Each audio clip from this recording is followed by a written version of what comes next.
Welcome back, ladies, gents, and non-binaries to Talent League R67 Day 5 of this week. We have for you a very entertaining matchup. A matchup that you cannot keep your eyes off of because everything would just be moving that quickly, I'm afraid, between both of these teams. It's Maestria versus Machine Soldiers. Both of these teams in the middle of the table, but only one can win today, or even both could get a draw. They could both share the points, but I don't think neither of them will. But regardless of that, let's get started with the introduction, shall we? Of course, you know me. I'm Wemby. I've been here for a while. But right next to me is a returning face, the man, the myth, the legend, Jaeger. How are you doing?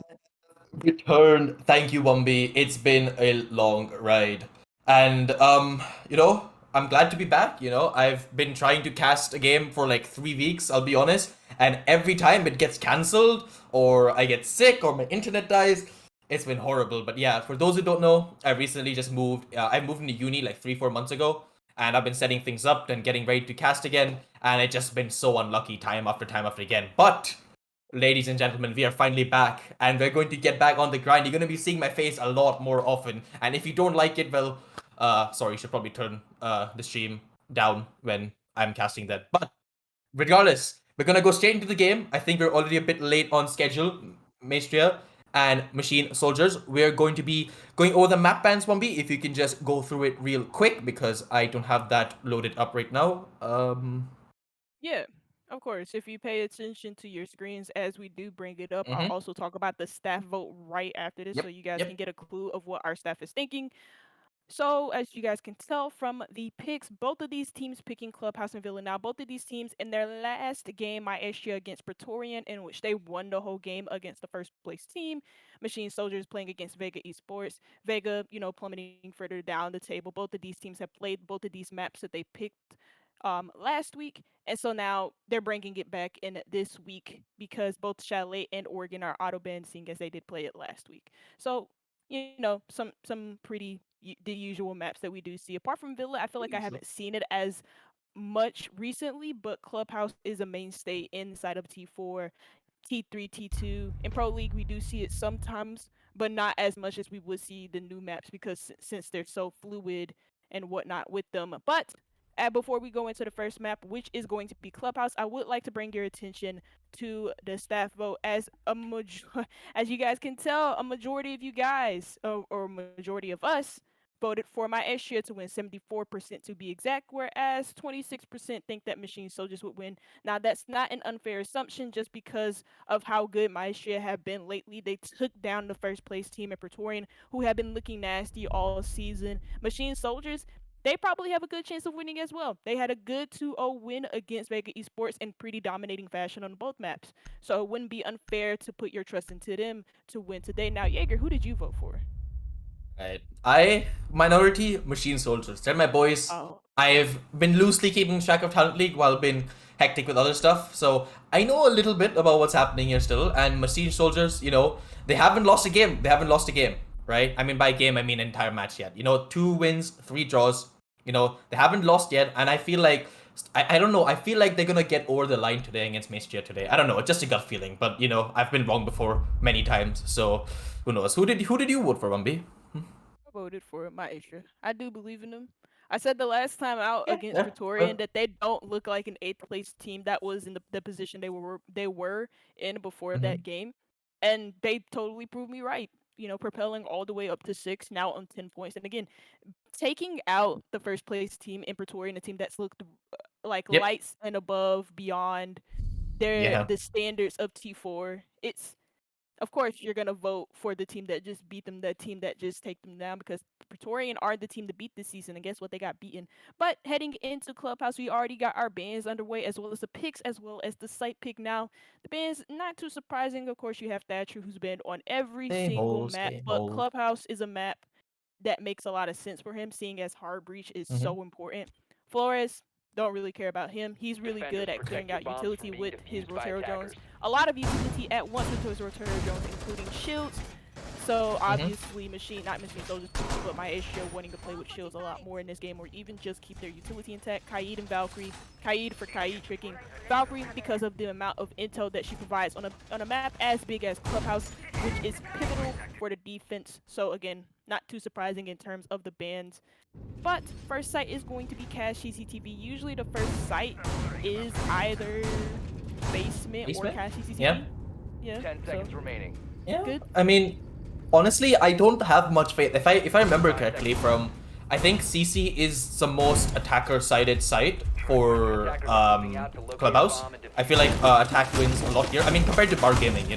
I think bar game, apart from bar gaming, CC usually is the site where attackers have the most success on. So it's a bit surprising because I think that the safest site obviously is basement, and I don't know why, but recently I've been seeing a lot of teams decide to go to bedroom as their first site. But seeing here, we got that first pick already. Hibana ADN picks up on Adrian. Not sure where he got picked from. Was that a spawn peek? Was that just over aggression? Lucky wallbang? Not sure, we didn't catch it. Gonna be interesting to see what happens here. Yep, first pick goes into Adrian, and Maestra, or not Maestra, sorry, Machine Soldiers like to play what a lot of teams would call a rank style. They're very aggressive very early on. It doesn't matter if they're attack or defense. Attack, early aggression makes a lot of sense because you want to get map control easily, you want to set the tone, you want to set the pace. But on your defense, you might want to hang back a little bit, and Machine Soldiers, they're not going to do that. So 2 players fall within the first, well, minute or so. Adrian and Sloth. Now Sloth falling to the breach that is existing inside of construction that was blowing open. A bomb And now has been Maestria, located. they have a landline, they have a way to win this match. Having control of construction now seems they eliminated the only player in it. Solis taking a lot of damage from I don't know, God knows where, but so are a lot of the Machine Located a Soldiers bomb. players. Two of them, in fact, Kreese had a lot of damage done to him. A lot of damage has been done to Lemons as well, and he's down and out for the count. So those smoke grenades will not hold back this defense no longer. The only thing that the defense has that could slow them down is the impact nades, and that's not really that impactful, pardon the pun. But now a minute and 21 to go, and Maestria, they have a lot of time to work with, but also a lot of verticality to do as well, especially with the buck going underneath in stock to make those vertical angles. Look at that, the perk comes out from Stilo. That brings it all onto the hands of this lone Melusi, the Kanto World 0999. Can he do it here? I mean, it looks to be almost impossible. There's a minute left on the clock. There's so much utility still on the side of the attack here. Smokes are coming out. Plant's gonna happen any second now. Thermite starts to plant. Melusi does get that first pick. Nope, never mind. Does not get that first pick on the Stilo. It did look like he was gonna get it, but unfortunately he does not manage to get it. That is actually a few whiff shots coming up from the Melusi. Buck not even having his gun ADS. But first round does go into the hands of Maestria Esports. Getting really, really good early picks helped them out. You know, that first pick onto the Bandit of Adrian, and then that second pick to Construction just cleared the way. And Machine Soldiers, they tried to fight back. They tried to get aggressive, get those picks, but with the numbers advantage plus the Finka being in play, it was almost impossible for them to do. Yep. Machine soldiers not wanting to go back to CCTV. Usually teams, if they do lose the site that, they just lost in the in a previous round, they'll go right back to it. Machine soldiers obviously adjusting and saying, okay, maybe basement is a better fit for us. And so they'll go there, picking the mirror as well to provide that extra bit of intel. Usually Attackers need to on this locate and site in defuse as basement, many there are a bombs lot as of they can. cheeky black eye cameras that the Valkyrie can place, especially in that kitchen area to deny some of the vertical angles being established from the attack, especially since he has that nitro cell and the pings to allow her to line it up and all that crap. Now, obviously, so most of the aggression usually does come, I would think from Kree's and Adrian's. They're always looking to get out of the map or looking to get those early spawn peaks, or not even Adrian, maybe Adrian and Salak in particular, and that's why you saw them die first. Salak being very 10 aggressive seconds to in go. on that construction wall in the previous round, and so he 5 died seconds as to a go. result of it. He didn't really have a lot of cover too. The thing about Machine Soldiers that I Attackers' noticed in their objective is last to map locate against a Vega bomb and Esports is defuse it. sometimes they don't really play off of each other, especially on their defenses. Again, they play kind of like a ring style where it just seems like they're very disconnected from one another. They go for these early spawn peaks. They try to get the first pick of this game. They try and get some early aggression, and they're sometimes too aggressive um when it comes to their defenses. So it's interesting to see how my Maestria will be able to shut that down, and I think they did a pretty good job of it in the last round. Yeah, and 30 seconds in, not too much happening so far. Maestria Esports trying to get that map control upstairs and trying to bring out that lone roamer upstairs, and they do manage to get that Jaeger.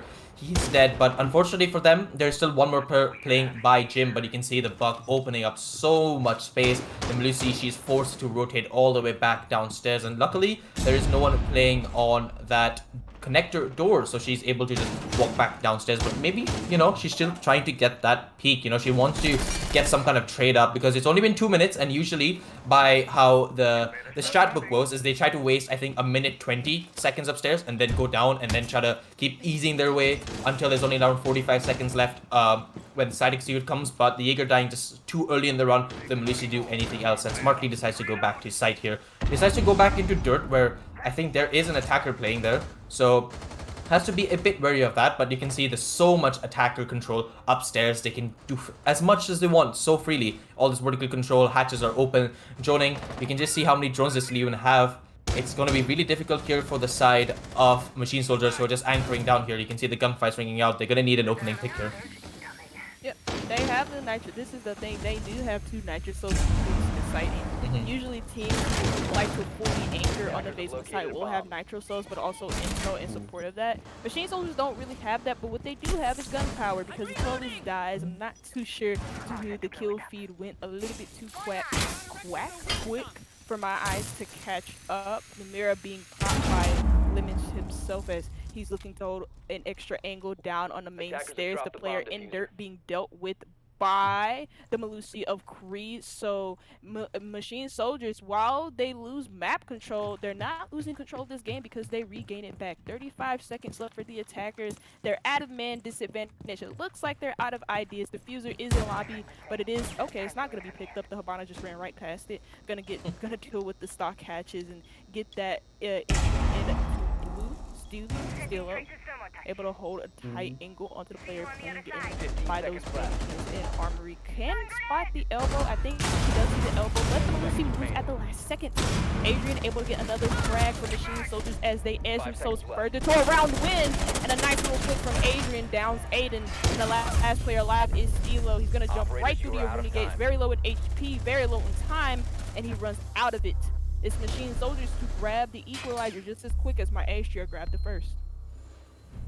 Real, I mean, it was looking so good for Maestria. They had the man advantage, they had the map control they needed, they had so much time on their hands, but yet there was one player that stood out over the others that made Machine Soldiers win, and that was Creeds. He got one, he got two, bringing it back into the man favor for them. Time was running low, Maestria had to go for something, and it didn't work out. I mean, sometimes, even when you do the right thing in Siege, it's just one player who comes up big, and that's usually what happened. And also, the game sense that, he was getting red pinged so much. I think you all noticed by that. By the door, he was being red pinged Attackers so need to much, and the guy locate on and the hatch was defuse the just bomb. trying to get him to move so he could get the shot off, but he was just not moving. He knew his teammates had the cover. There was no reason for him to move. He was holding the flag, and I just wanted to point out that good game sense. But Machine are gonna go to Jim here, opting to go to the third site and not going back to Cash, and we're gonna see what kind of setup they do.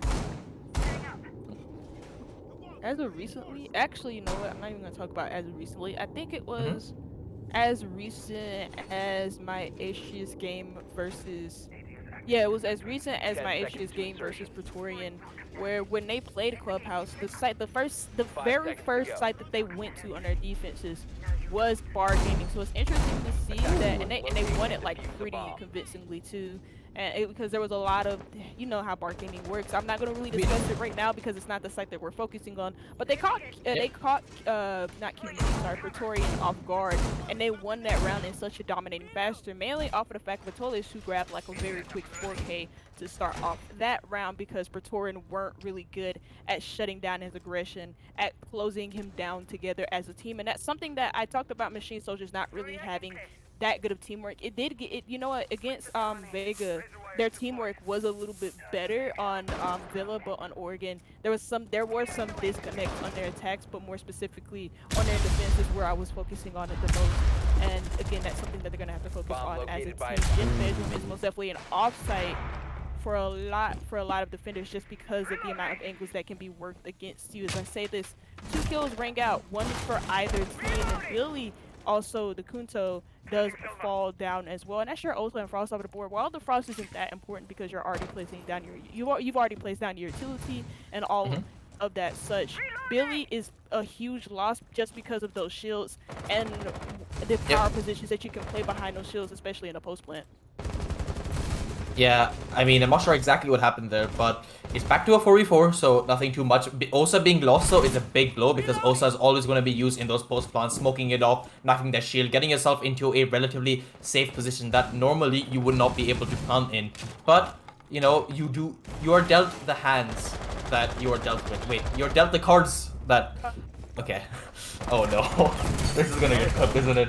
I had a brain fart, but ignore all of that because you can see Whoa. here that enemies are going into the site, and machine soldiers, Adrian in particular, are dealing with it immensely. They're both on low HP, Sloth and Adrian, but they've dealt with the aggression so far. You can see that the Finka and the Thermite went for broke trying to push it and get that space, but it ultimately did not work out. And now you're left in a 2v4 situation here with both the Hibana and the Ace, the two hard creatures, last left alive. But to their credit, the Aruni of Adrian as well as Sloth, they're both really low, which means that either a small bullet, not a small bullet, but a single bullet will kill them both pretty easily. They have 40 seconds left, and they do have some drones, so they can kind of position themselves and maybe get this round back, but it's going to be very difficult. Very difficult indeed, but you know what? What's more important for Adrian is that he hits his shots as fast as he can say I. Apparently he can't say I or shoot his shots fast enough because he dies almost off rip. Soft does shoot fast enough because he's able to get a kill onto Aiden. 20 seconds left, but Steagle's in a 1v2 and he can't clutch it out. He can't find himself more than one kill. And his machine soldiers to grab their second defense in a row, and it'll be interesting to see the third site that they go to. They've already won basement. They've now just won gym bedroom. Well, okay, what site can they go to next? It looks like, and I expected this Or bar stage, and my I mean, favorite. I love this site too. There's so many angles that the attack needs to worry about, not only from vertical, but also the long angles that exist inside of hallway and also strip club itself. So attackers either need to clear out vertical first to be able to, take control of those long angles that exist on the first floor, or just hope for the best. We saw that. I mean, last week Maestria again they picked this site first against Praetorian, And Praetorian just hoped for the best because they couldn't deal with the top floor pressure that Maestria Attackers had. need to And locate and defuse well, as many now we bombs as see they Machine can. Soldiers go to it. We know how aggressive that they can be. So I expect them to have, maybe some players down in basement, maybe some players Attackers have upstairs, discovered the just because the location of a vertical bomb. angles are that powerful on this site. Or maybe even have a player in strip club, but it looks like they're reinforcing strip club off entirely, so they're not gonna play there. So my guess is going to be maybe a roamer or two down in the basement, and maybe two or more players upstairs. Just because it's so hard to anchor this Mm-hmm. site. There's not a lot of places you can hide behind, Jaeger. 10 seconds to insertion. Yeah, it's in my terms, it's a very clubhouse type site where you don't 5 really seconds try to left take before site insertion. control, especially like hookah. You don't try to stay in the site, you try to stay away from it and come Attackers are retake it in moving the to end. defuse the Because bomb. if it's a bad site to defend, when the attackers defuse or plant the bomb down, they can't really defend it themselves, you know? It's very easy for people to enter into the site. So, I think that's kind of the approach that people go with this site. And, you know, it's it works well. It depends heavily on upstairs pressure, like you said. You know, if the defenders manage to hold upstairs, and even when they don't manage to hold upstairs, you always see players trying to go upstairs for late flanks, because even one person on the late flank with Gym Hatch can do so much damage. But you can see the Osa being brought here, gonna put a shield already into stock. Just trying to get a lot of information. Once that wall gets opened up, that's going to be a really good shield. And another shield being placed on, watching into blue in case someone tries to flank from below. This is good information being set up by the Osa. Good shields. They can sit behind them. They can get so much information and get ready for the plant here. The Thermite's rotating all the way around, but he doesn't have the diffuser. It's the Ace who's probably going to be planting the bomb after he opens it up. Interesting to see where they decide to push next. They could go into garage, or maybe they could try to pressure from main as well. And it does look like he's gonna go pressure main. I'm not really sure. Or he could be opening garage wall. No, he is going to be pressuring main, or specifically through billiards, it looks like. But you can see the angles being opened up from kitchen, and that's a big danger. Even when you open up that stock wall, you gotta always be careful, because the defenders, they're gonna be playing inside the kitchen, having that long angle. But look at this, Wow. Creed catching Stilo unaware, catching Stilo slacking, and almost even catches a second onto Billy. Just walking around the map, Creed, just waltzing, not a care in the world for any of the other players here. But you know, attackers have a man advantage, but you gotta remember, machine soldiers, they do have that vertical control. And you can see this Jaeger right here. Even the thermite wall is open, it's not completely safe. And at any time that Maestria decides to try to plant the bomb, he can drop this hatch and be a complete menace.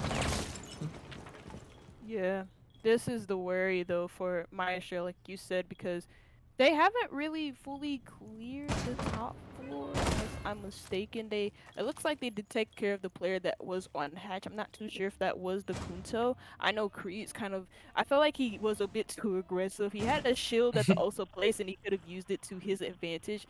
Though the top floor hold still isn't really dealt with from Maestria, because Lemons is in a position to do some damage, and also other players on that first floor, because Atolis is down, or actually, sorry, that was Atolis on the second floor, actually.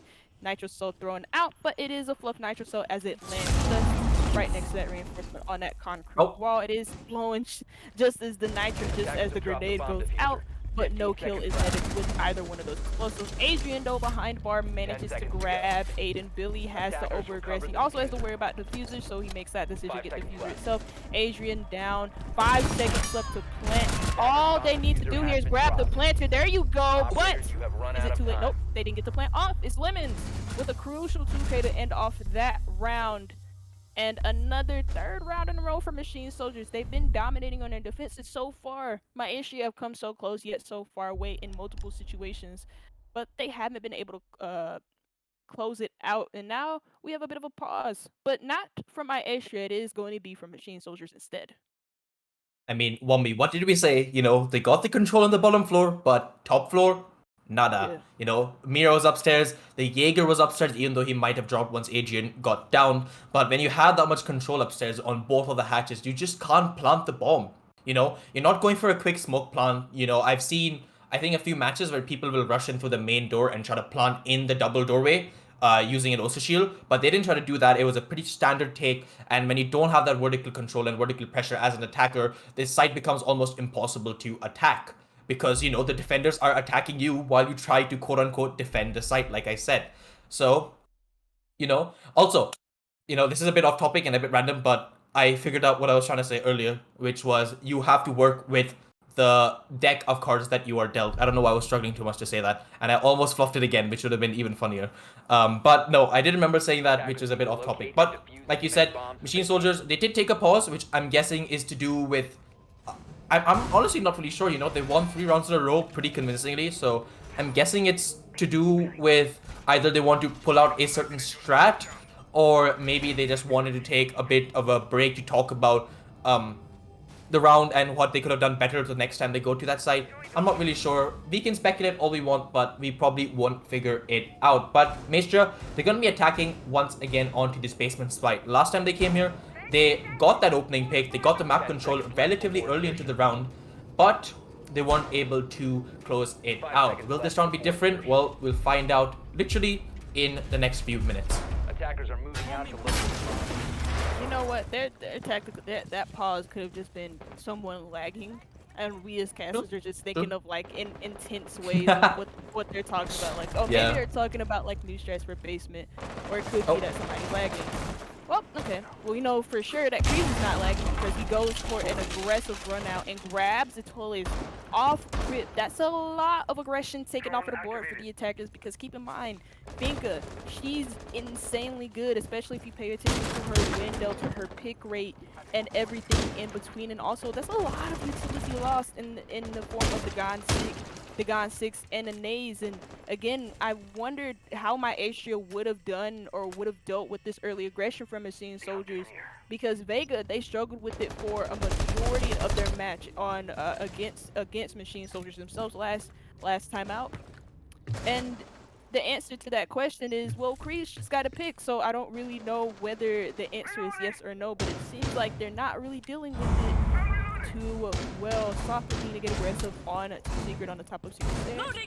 Backing off because Machine Soldiers, where they got that first pick, it seems like they've done their jobs and they're just going to let my Asia take control of the map, and they're just going to wait, and I don't blame them. Attackers have located a bomb. I mean, like I said, they got everything they needed, and they can literally all of them can go back to site. They know they got the Finka, right? They know they're lost to nades. They don't have any more Finka boosts.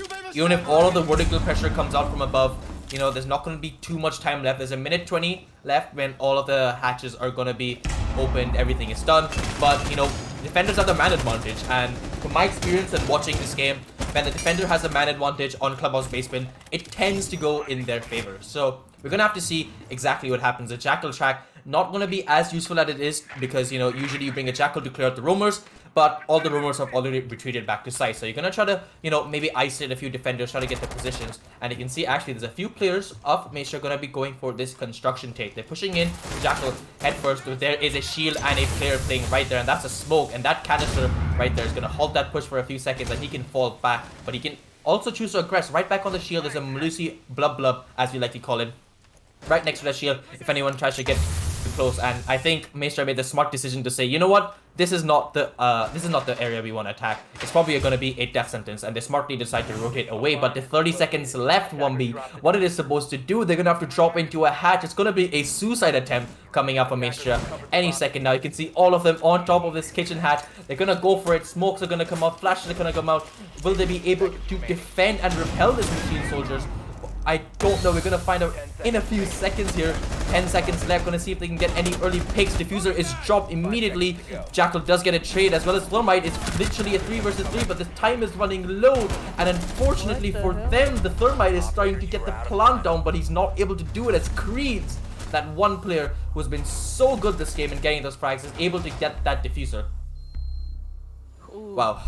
The Buck almost came into clutch though, because he just rushed straight into you. I don't know if you saw it at the end there, but the Nitro Soul was thrown at the plant spot. He was able to like swing as that Nitro Soul was thrown, and he was able to down the person who threw it, so they couldn't activate it. It was almost a clutch. It was almost something from my HG. But again, this is the situation, right? They come close, but yet they're so far away. And again, just like what we saw on Bar Roof stage, they have so many angles to worry about, but they spent the majority of that round on the top floor just fiddling with the hatches and not really looking to clear the angles that would have played a part in their plant spot, right? there are so many angles on basement that you have to worry about when you're trying to plant, especially if you're Yep. trying to plant just behind the chastity and armory. You know, you have to worry about the church angles, you have to worry about the swing from AKs, you have to worry about the swing from mannequins. And Maestria didn't really do enough in that round to suggest they would have gotten a plant off in the first place. At the end of the day, it's a good clutch up from Machine Soldiers, but more specifically, Creeds. Again, he gets the opener, he gets a second. 10 He seconds well, no, he gets remaining. the opener, but he also downed the planter and the last seconds, 5 seconds to which was insertion. required for Machine Soldiers to win that round. The Hail Mary strategies didn't Attackers work for must Maestria, locate and and defuse a bomb. usually in those situations it never does. And now look, they're 4-1 down. And I mean that's if they can grab around here, take the half or two, they may have a chance on their defenses to bring it back.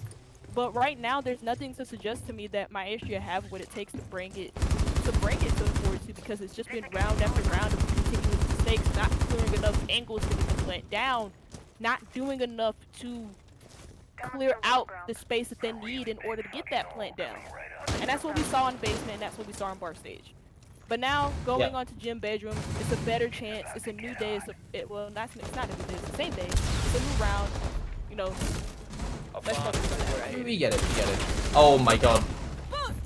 Oh my god. Tutorials, that was a nasty shot you hit onto Sloth.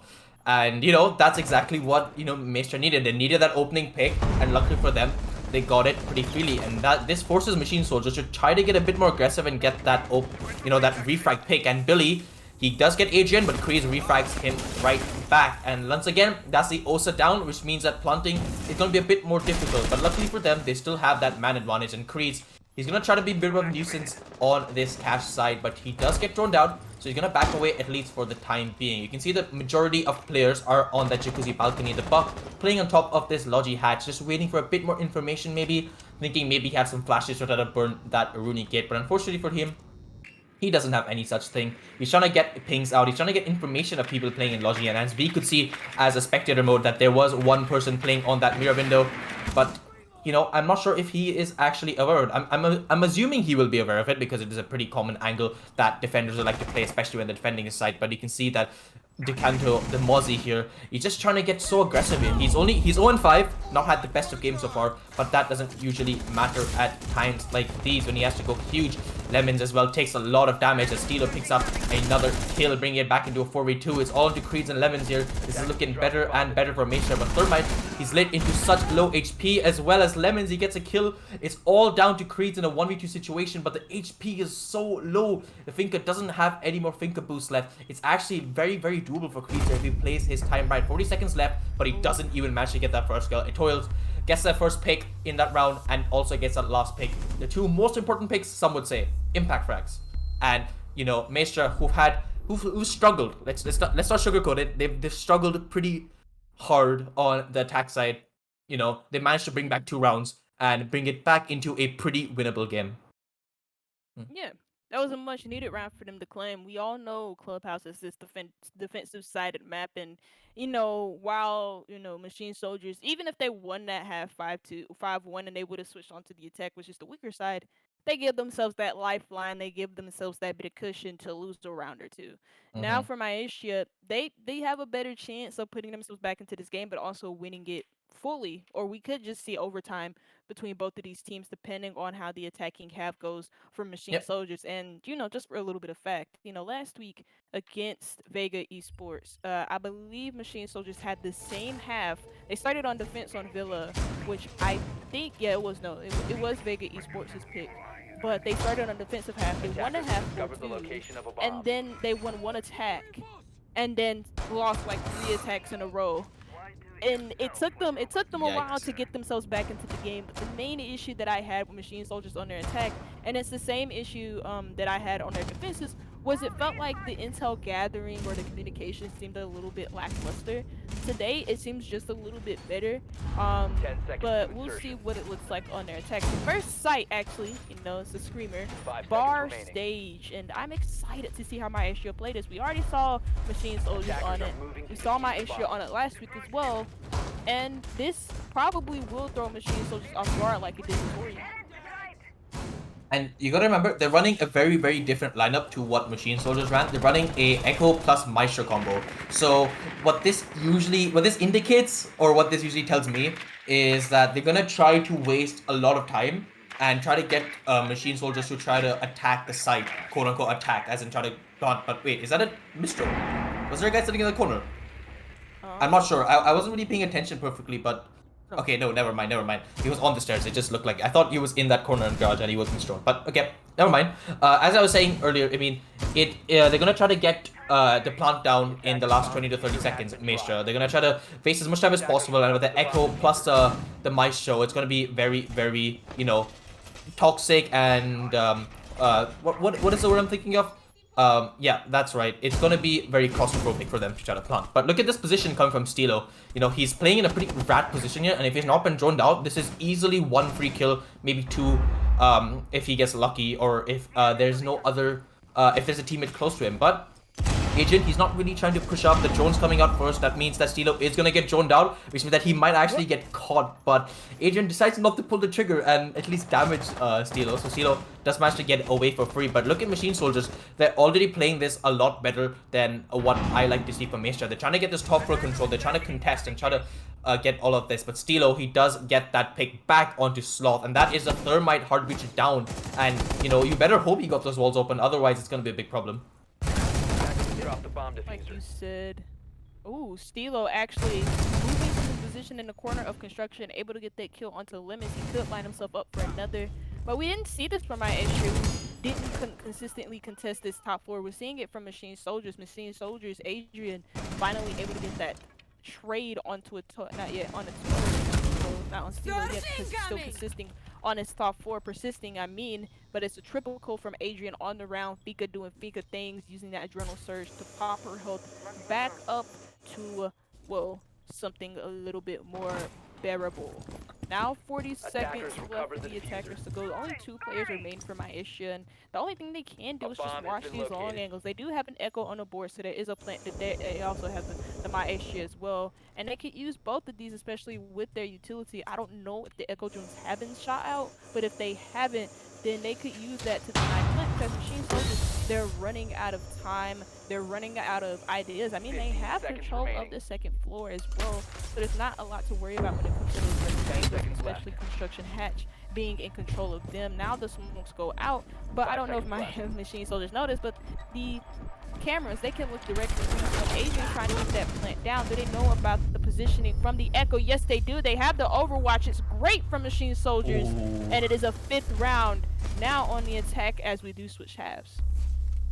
I was looking scary. I'm not gonna lie, Bombi. It was looking very, very scary for Machine Soldiers for a second. I'm like, this is the perfect situation that Maestro want. They have the Echo, they have the Maestro. There's only around 25 to 30 seconds left. This is almost a perfect situation. You were watching the Maestro being such a nuisance on this camera, waiting as much time as possible. But unfortunately, I don't think there were any Echo drones left, which means that either he was using them really aggressively or that they were just shot out by good drone work from Machine Soldiers. But regardless, even if there was one Echo drone left, that round was lost for them. So, good job for MS, I like to say, because sometimes saying the name out loud is a bit of a tongue twister, not just for me, but for many casters. So, yeah, good job for them. They did a really good job, and you can see the difference between how they attacked the site compared to how Maestro attacked the site, where they tried to focus and get that top floor control, and once they got that top floor control, once they knew that there was no one playing upstairs, then they tried to exit onto the plant. And a bit of banter in the chat right there. You might enjoy it. It is a little bit funny, as some would say, but that is a really, really crucial round for MS to win. That puts them into a 3-gap lead, or 3-round lead, let me just say, which on Clubhouse especially is a bit of a trek. But Maestria are on defense, and if there's ever a time where it is easy to come back from a 2-5 split, it would be on Clubhouse defense. Again, like you said, we noticed the differences between Maestria and Machine Soldiers on the same site. And it was the persistent pressure onto that second floor. Adrian getting the first pick and then grabbing a 3K by the end of that round. The Finka, again, doing Finka things, which you would expect it to. Unless, no, I'm not right. I'm not wrong. He did get a 3K because I counted his kills. But anyways, okay. Nice little opener, and it is onto Aiden, and that is the Maestro as well. So I don't Question really mark? know what happened there. Kunto, obviously, Be on cams? maybe on Kim's. I think so. You know what? I complained a lot last Yeah. week about how Machine Soldiers. I felt like their droning Not was a sure where bit it died. meh. Both them and Vega, their droning was a bit meh. But A bomb apparently has the been droning is located. that good because first players to die is Maestro, and you have to have some pretty good droning to sniff him out early on. And that removes the use of those cameras, especially when it comes to the post plant situation or retakes or even just denying the plant fully. So the next skill is going to go on to Machine Soldiers, and that's Adrian falling on the Finka. There is a nade to Oh, follow what a up nade. on that. So Machine Soldiers, while they did just get traded out, they are very good at trading themselves. Maestria, okay, this is going to be a bit dicey. There you go, Lemons, aggressing on to the Echo and removing him off of the board. Maestria, they look a bit stunned, they look a bit stuck. Maybe going back to bar stage wasn't the play, and it looks to Attackers be are not. activating The the bomb vertical diffuser. angles could play a factor into them denying the plant, but it doesn't because the plant has gone down anyways. Billy is going to be the next to fall, forcing the 1v3 for Stilo.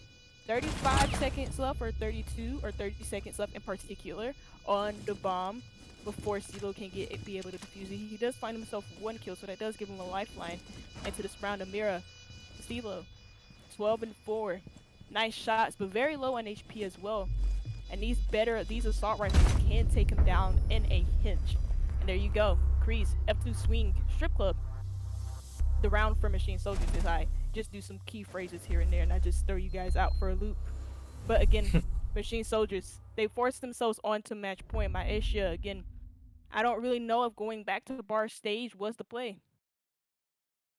I mean, usually it is not, like, especially when you watch, from what I've seen, and when I watch a lot of these T1 leagues in EU and NA, usually, even when teams on defense, when they lose the site, they almost never go to the site again. They always go through the cycle, one by one by one, and only come back later. And you can see that maybe that's why it's paying to it, because when you go back to the same site and you lose it, that puts a damper on the mental. And I honestly, Bombi, I just want to point out how poetic it is that we pointed out how important and how relevant vertical play was on this side, and Machine Soldiers opted to just run into side, kill everyone, completely catch Maestria off guard, and then plant the bomb in a position where vertical angles can't do anything. So Yeah, like, I'm sorry, I didn't mean to cut you off. And it started off with the Maestro kill, and you can tell he was caught off guard because if you saw his response in chat was just like question mark.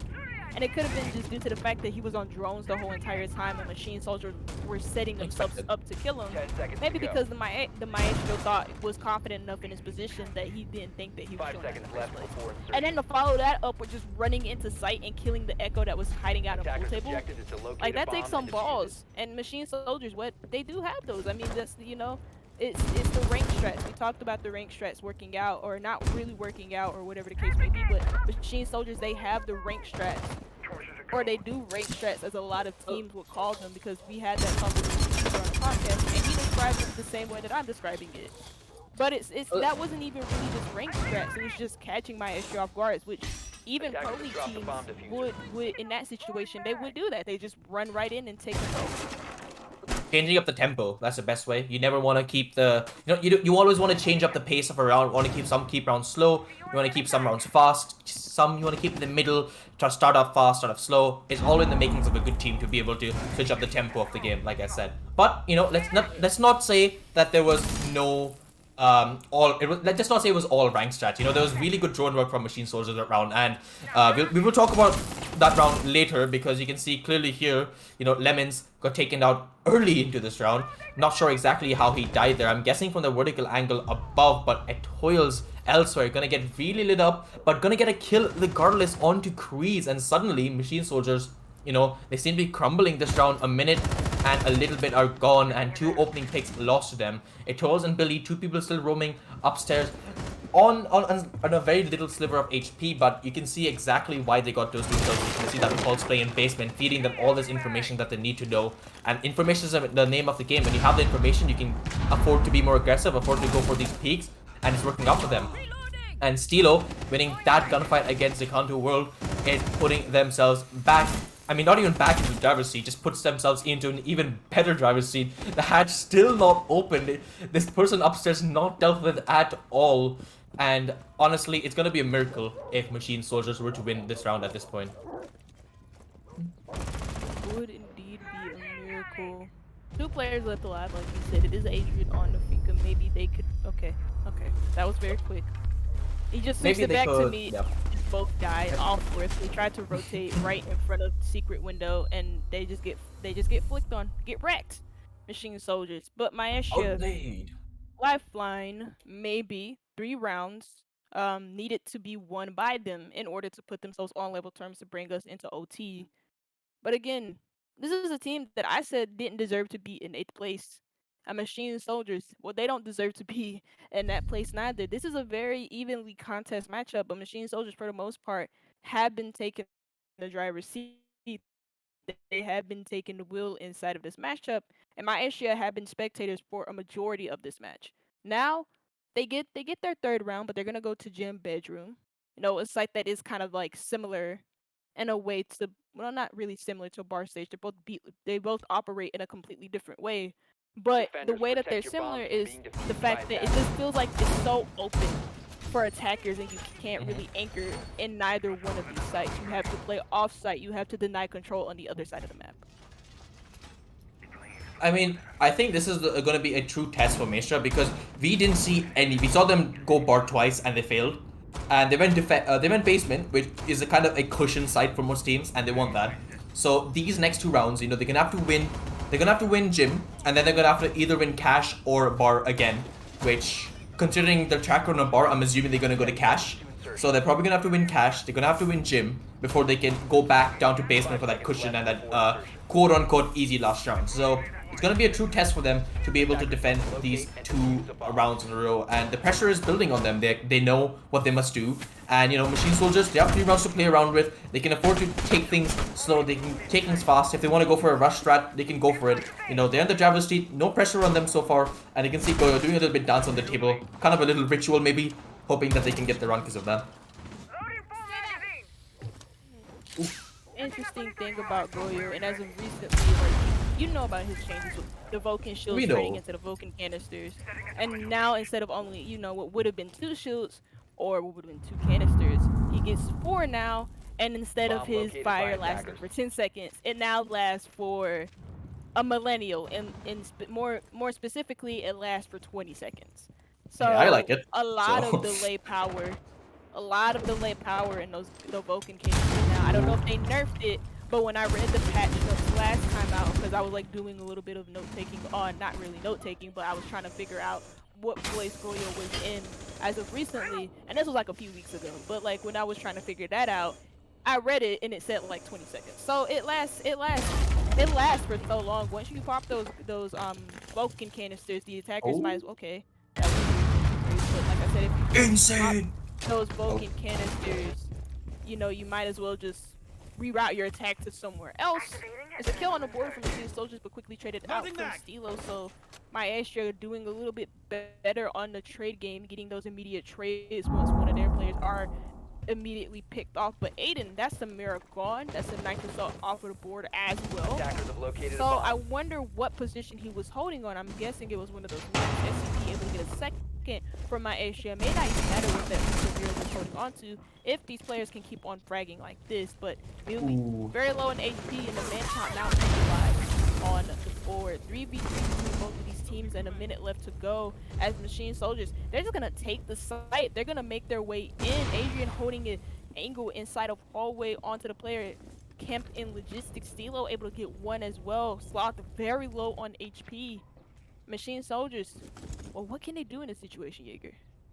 Well, first of all, they're gonna wait for the finger boost, right? Because Sloth is on very low HP, and that's one of the perks of Finka, is that anything like this happens, you can just do that. But it's all gonna come down to Agent to be able to cover the plant. He knows that Jaeger's gonna be in construction. Jaeger's gonna try to bait out a few shots, trying to get out the position, but nothing comes from it. The 40 seconds left on the defuse timer as the Maestro and the Jaeger decide to push together here. Maestro does get that first kill onto Sloth. It's all going to be on Adrian. This player who's had 9 kills, he's been a good part of this game. He doesn't manage to get even that first player, unfortunately for him. So, Maestria Defender has Esports been discovered. still in the game, do get that Defenders round, disabled the was a defender. bit shaky, and, we were Defender talking about mission Goyo, successful. and we could just see the power of Goyo there. I'm pretty sure the Maestro can pop that Goyo canister and completely halted that push into Jim. So, you were talking about Goyo, we saw some Goyo value, so, informational and demonstrational as well. So 4-6, Maestra going back to bar. Now this is something that I did not expect. 1B deciding to go all the way back to. I mean, maybe they're going back to bar, right? We don't know for sure. They might change their mind in the next few seconds. But from looking at the Sounds like lineup, and copium. it is a bit copium, but I'm just a bit I'm a bit confused. I mean, they've lost 2 rounds on bar. One time they lost it because they went upstairs and they lost the upstairs duel, and the other time was because Machine Soldiers went and did a different kind of push downstairs. So you already know, you have that information, right? That MS have the different kinds of attacks on this side. They can attack in different ways depending on how you decide to set up the site. But maybe you just don't. Maybe you're just not confident on Cash. Cash, like I said, it's a pretty bad site. If I'm not gonna say it's a bad site, but it is a pretty attacker-sided site. So maybe they just decide to not go for it, and would rather take a chance to go bar and maybe hope that third time is the charm here. But for the side of Machine Soldiers, Attackers need to locate I don't think they mind either way. Both of these sides, they've been pretty. I'm not gonna say happy on, but I think they'll be pretty successful on both of these sides. I'd give them the edge so far here. You can see here, they're bringing 6 sets of nades actually. I only saw 4, but the Iana 6 pick coming out. So you're gonna maybe see a lot of nade. Actually, you know what we haven't seen apart from that one last round? We have not seen a lot of nade play this game, which is kind of surprising because usually especially Clubhouse, I associate with a lot of nade kills, especially when people try to go into Gym and into Cash. 10 seconds left. Yeah, no, that is a very good point to bring up, especially with 5 the amount of seconds to soft insertion. destruction potential on this map. Most of the floors on this second floor, Attackers' especially objective is to around that defuse the bomb. CCTV server area, is soft. We have, when Maestria first attacked the CCTV area, when Machine Soldiers picked it first, we had a Buck go below in stock and do some vertical angles, but no frag grenades because, Buck unfortunately just doesn't have frag grenades anymore. I'm speaking from a place of pure sadness because I missed Buck with doesn't? grenades. Who You doesn't? know, who doesn't? Yeah. Worst been so long. decision by Ubisoft ever. I stand by that. But anyways, yeah, like nades, they haven't been used as much despite Oh! this map having so much potential in terms of soft destruction ability. But you know what? What's been prevalent is the vertical angles that exist on the second floor, and we just saw it used in 4K. Again, the Thermite going for that same wall, but he has to watch the vertical angle right Attackers have above him. located a bomb. Doesn't need to though because the tallest decides to push off of that. Doesn't get the exothermic, but he did get the first one. So I mean, that's a bit of time wasted for Machine Soldiers against Machine Soldiers. I mean, Yeah, it's time wasted, but you gotta remember now, the second exothermic is not available, which means that this construction wall that you usually would try to open up is not gonna be opened up with that exothermic charge, which means that it's gonna have to try to maverick it open and get an angle, and because of that, it toils on the Melusi, gets that K. You can see how these little things in Siege try to sky roll and get bigger and bigger and end up having more and more impact in the round, and Toils gets that second pick onto that Maverick upstairs, and that was the 2 players playing upstairs and try to contest their gone. Adrian and Zesty, they were the 2 players upstairs. They're completely gone. Machine Soldiers completely stranded now at this point. They can't really do anything. The echo drones are going to be in play. There's a minute 16 left. They have no top floor control. It's going to have to be a tall task. If they decide to go upstairs, it's going to be a long journey, let's just say, before they can be have all the control that they need, but they're not gonna get to that stage because Billy is gonna get that kill. But Creeds, he does get one back, but Iana is picked off, leaving it all onto Creeds here. So much for him to do. He lets up the echo across the map, but with 50 seconds left on the clock and 4 players left on the side of Maestra, it is looking more and more unachievable. looking more and more unachievable. Creeds in a 1v4 situation is 13-6. But also, do you know who has double-digit kills inside of this round? His name's Stilo. He's on the other team with Maestria, and he's on the mirror too. Attackers recovered the 17-5. He might just say by the end of this match, if Maestria keep up with this form as Billy closes out the round, he might just set a personal record in town. So keep an eye on that. But it is going to be Stilo to end out that round as Maestria grabs another one on the board and edging us closer to overtime. So it is a huge possibility that we see overtime between both of these teams. Now, Maestria, they are no strangers to overtime. Last week against Praetorian, on both maps, they went to overtime and still persisted, still won, still edged out the 2-0 victory. And Machine Soldiers, we have to see what they have, what they have. What is the word? It's like what they Mentally, yeah, it's in not their mind, mentally. It's like the what do they grit. have to what do they have to push themselves over to the finish? Like do they have Attackers need the to locate and defuse as endurance? Do many they have bombs the as they can. mentality? The Like stamina. we the stamina. Like what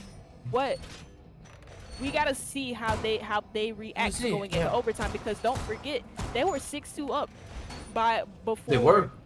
Maestria They just were. came back into this game.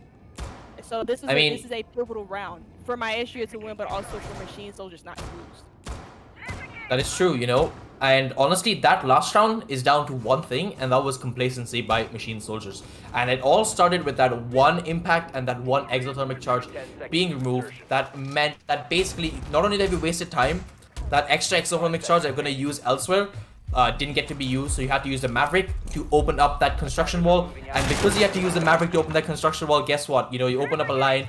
There's a Lucy right behind it. Peekaboo. She gets one. She gets two. And at that point, the round is. I want to say the round is done, but the round is almost basically over. 5v3 with 30 seconds left. So, good. I'm not gonna say. I'm gonna say good intuition on the side of Maestria. Realizing what they could have done. Machine Soldiers deciding to open the wall before they had full control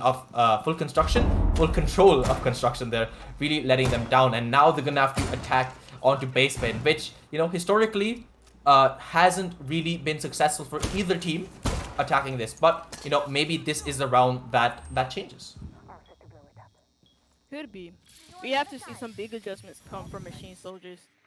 Oh my god, sorry, I burped. But yeah, I mean, this is again. I noted this earlier, but this is exactly what happened against Maestria, where they had like a 6 score line, and then Vega randomly just got like 3 rounds in a row to put themselves onto 5-6, and it was very very scary for Machine Soldiers because they could have lost that map. Or I'm thinking it was like 7. It was 7-4. So they like no. So yeah, they still lost like 2 rounds, but 3 rounds in a row is a little bit extreme. It is only 1 round more.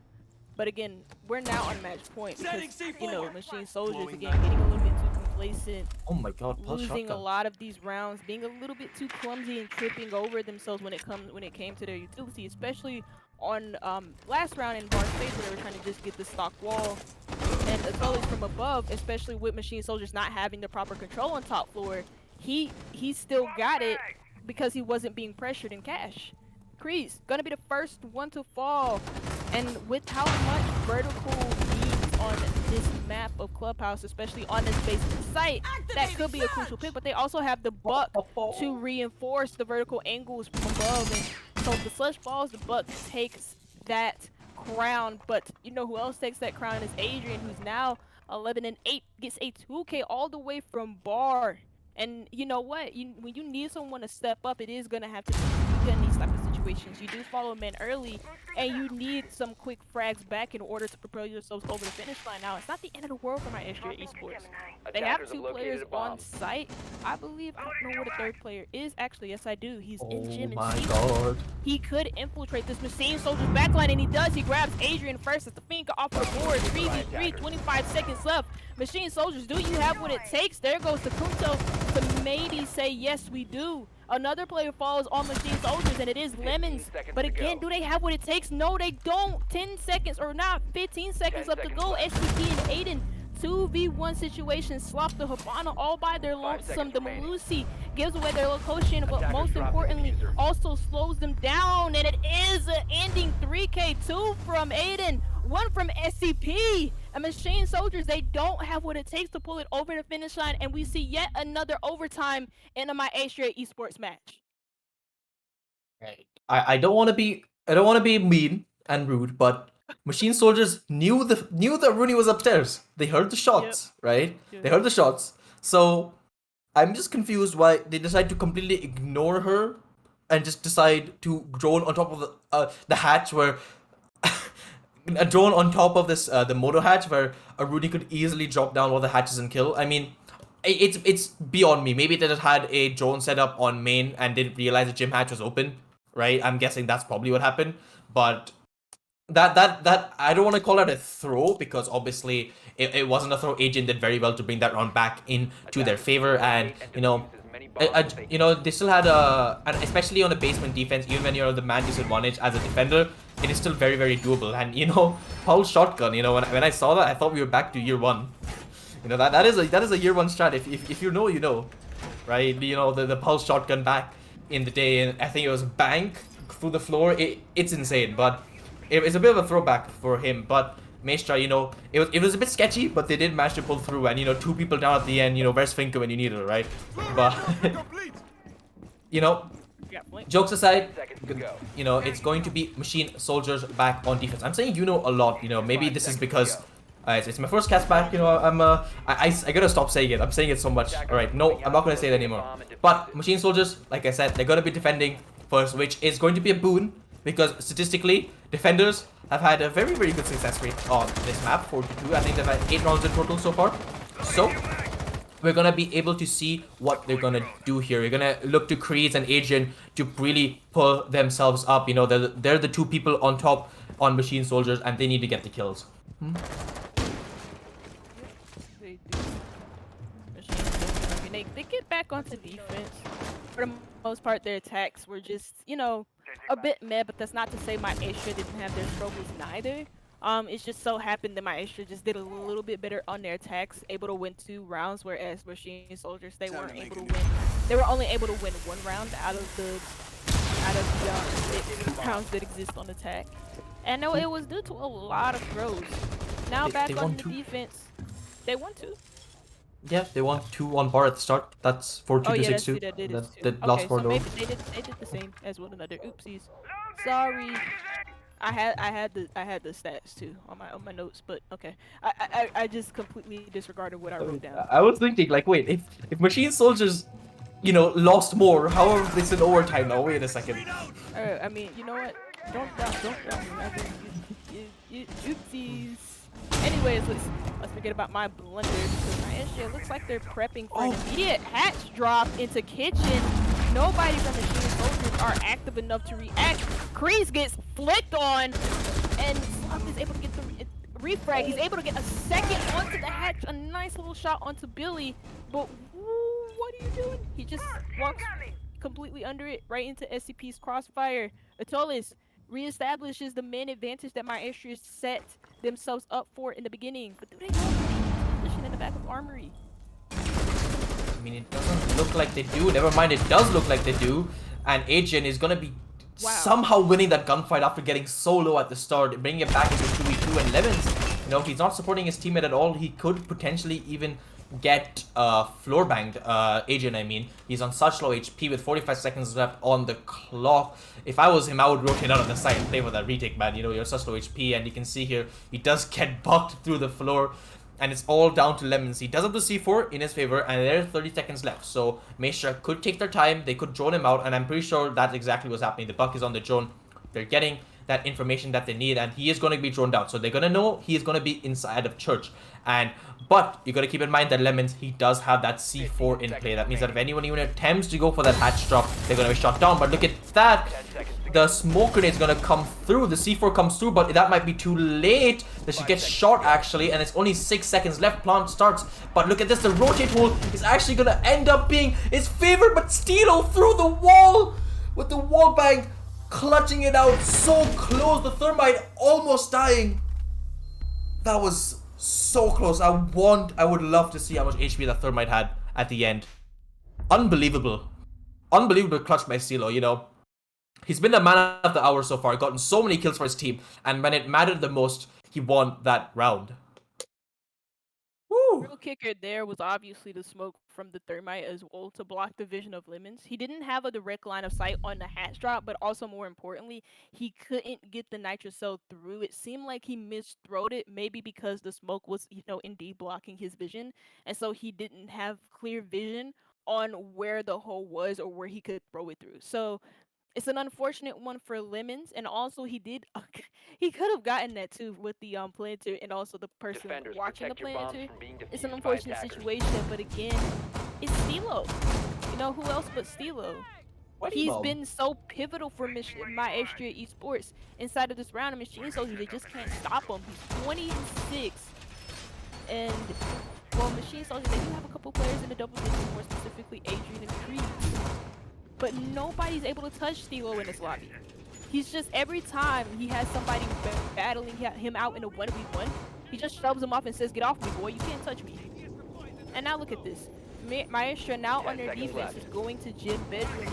We talk about this site plus CCTV cash being like 5 more on seconds the to go. attacker side just because of what it takes to be able to win it, especially because Attackers are you moving can't out to really locate a bomb anchor and defuse it. on neither one of those sites. You have to, I mean, on CCTV cash, it is possible to anchor on it, especially in CCTV cash.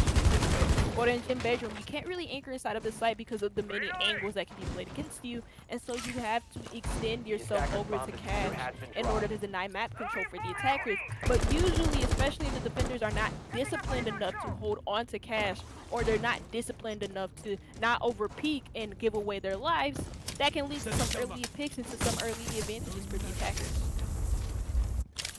I mean, I don't want to say it, but 6 rounds in a row, Maestria Esports, what a comeback. Let's not say it yet because the round is not over. But Machine Soldiers, from the attack so far, it doesn't look. But look at this agent's position. I don't think the Goyo is aware of it. He could actually get 1, maybe 2 freebies. But no, look at that. The Jaeger was looking onto it. Shots are going no, but it picks away at the almost a really, really bad time because I think the Jaeger was just about to peek him.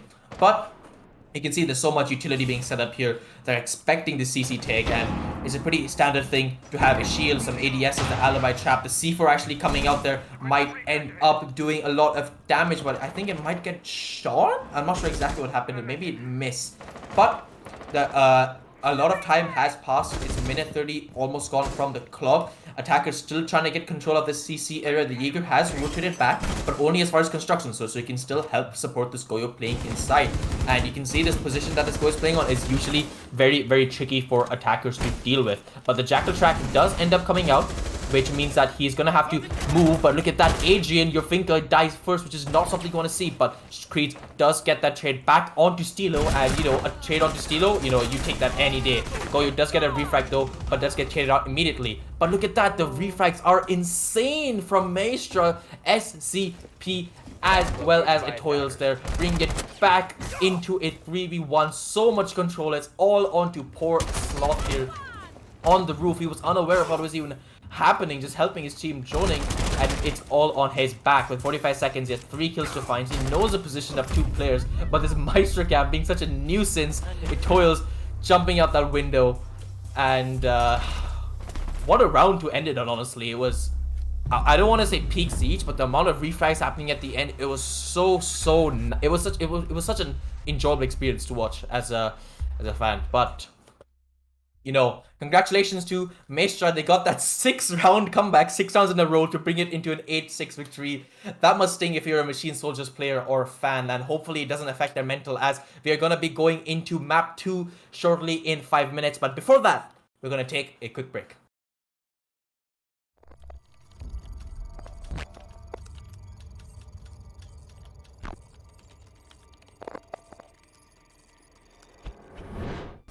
Sir Googie is the first to fall, and that's your finger off the board. No more adrenal surges, no more Gone 6, no more nothing for the Hijik important.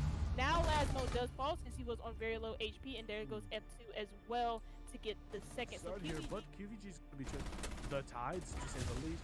I mean, the very nice flick on the head. That's going to be another one. A triple kill for F2. Will he be able to get the quad?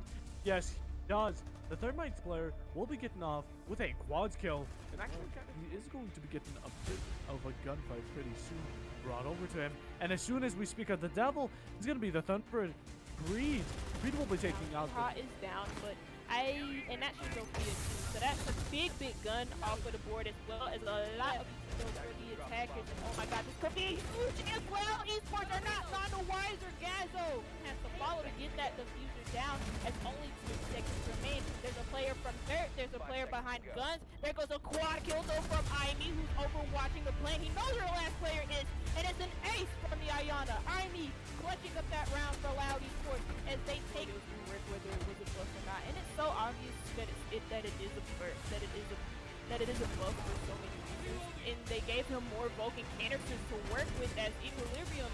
Well, our esports are giving him so many bodies to work with. What the hell is going on? He gets his fourth. What is going on? Equilibrium just made the best entry that I've seen on a sledge, and he takes out 4 people. And it's an ace to start off the first round of minor league. What is going on? What the heck? I don't really know what the hell this strat is.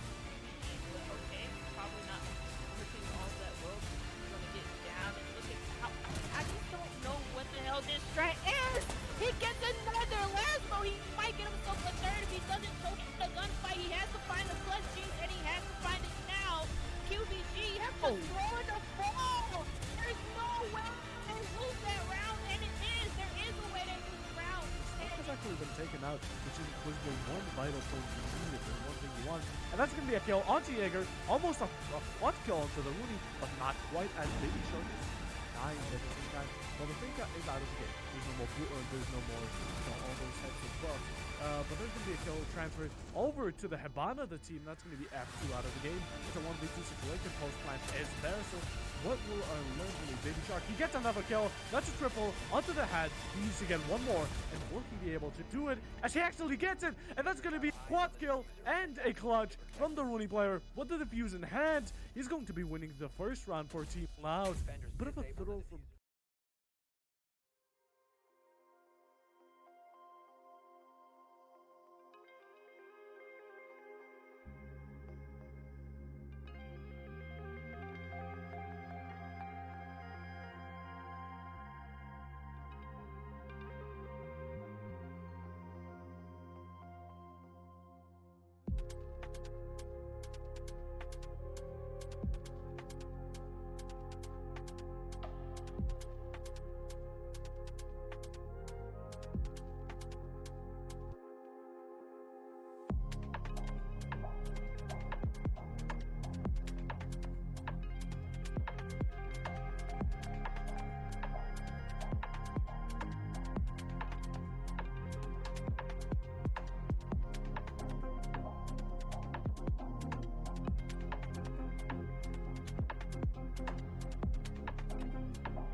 If you just missed the first map, well, I'm so sorry that you did because it was an absolute banger. 8-6 win for Maestria Esports, but it wasn't just any 8-6 win. It was, I believe, a 5-round 6. comeback or 6-round comeback. Thank you for correcting me. 6-round comeback from Maestria Esports. The Machine Soldiers through a 6-2 lead. Well, if you missed the first map, then you also probably missed our introductions. I'm 1B, or I'm still 1B, joined by my co-caster, who is still Jaeger. And we are going to head straight into Villa in a second. But, Jaeger, any key takeaways from Clubhouse? Machine chokers. That's the name. Machine chokers. Oh, Lord. Yeah. That's going to get clipped. That's gonna get clipped, but no. Um, Honestly, we can talk about it as we go through the map bans because we're gonna waste a lot of time anyways. You know, I'm an amazing waffler. So as if both teams are ready, we're gonna go straight into it. Actually, we don't have confirmation just yet, so maybe we will waffle just a little bit. But yeah, from last game especially, what I noticed was like both teams were just not good at attacking, especially Machine Soldiers. When they attacked, apart from that 2-bar round attacks that they went for, they were dreadful. And same with Maestria. They got that first round onto Cash, and no one went Cash again. And then they got that last round as well, which helped them get that 4-2 lead. But on the defensives, but in overtime, sorry, they did manage to come through with that. I would say relatively. I mean, it's a minute 30 into the round, so there's a lot of time gone. But comparatively to what usually happens in hatch drops on Clubhouse, it was a very early drop, and that helped them get that round. And if you haven't watched it was a really insane clutch. I'm not gonna say clutch from Stilo, but if you haven't, go back and watch that round. It was pretty insane. But we're gonna be forgetting all of that for now because we are going straight into Villa 1B. But before we get into map bans, we should actually talk about what this means for our standing. So right now, Machine Soldiers are in 6th and Maestria are in 4th. Maestria have guaranteed themselves at least 1 point, which puts them at 11, which ties them with it in 3rd. But I'm not sure exactly about the round differential, so I'm not going to comment about that too much because that could also change after here. So if Maestria win this game, that puts them all the way up to 13 points, tied at 2nd. But if Machine Soldiers manage to get 1 back, that puts them onto 10, which isn't ideal, but it does put them all the way into 4th place. Well, not 4th. I think there would be 5th place because 3rd and 4th would be Vivid and Maestria. So it would still be a really good point for Machine Soldiers to get because this middle of the table is so highly congested this season. But, all that aside, back to the bans here. Thatcher ban, Flores ban, pretty standard here. Gonna be probably a Kaid ban, a Valkyrie ban, a Mira ban. There you go. Okay. Kaid banned. Unexpected. Not unexpected whatsoever, despite what Jaeger says in the background. But also, once we talk, oh God, okay, nope. Oh, I now was that is gonna an talk unexpected about one. I was gonna talk about some other updates around other parts of the league as well. But Smoke being banned on Villa. Now, Smoke obviously is a very popular operator on any map just because of his ability to delay time. So with his ban now, this speaks more emphasis on maybe a Goyo pick from the defense or Maybe. possibly just maybe some early aggression Tachanka? from the defense or Tachanka, maybe Goyo, or maybe if they don't want to go with neither one of those, maybe just some aggressive holes on uh different sides of the map in which they don't want the attackers to get control of. But I was going to talk about some other league updates, especially more specifically in the minor league. As of now, at Attackers need Esports to won locate and defuse as 7-2 many over bombs as Team they can. Invictum, completely deleting them off of the face of this earth with the Thanos snap. And what that means for our minor league at Esports now are in second Attackers place, have and Team located a bomb. Invictum, they kind of slipped further down in the table. They are in 6th in that mid-table spot, so they're not really in relegation, or well, it does look like they're in locations at the moment because two teams did forfeit their spots in the minor league. But there goes some updates for you. If you are a fan of Godini's, don't worry. Their 10 space seconds in remaining. first place is still retained by them, with them being on 19 5 points. seconds So left. they're taking the minor league by storm. But another team who's also taking the Attackers minor are league by heading out storm to is defuse one of the bomb. teams playing here today, and that is Maestria. Again, a 6-round comeback on Clubhouse, and my Machine Soldiers struggle to stop them for a majority of that. Now, first sight is going to be kitchen and dining, and going with the funky strat with the castles. I mean, this is a very interesting castle window here. Yeah, Not.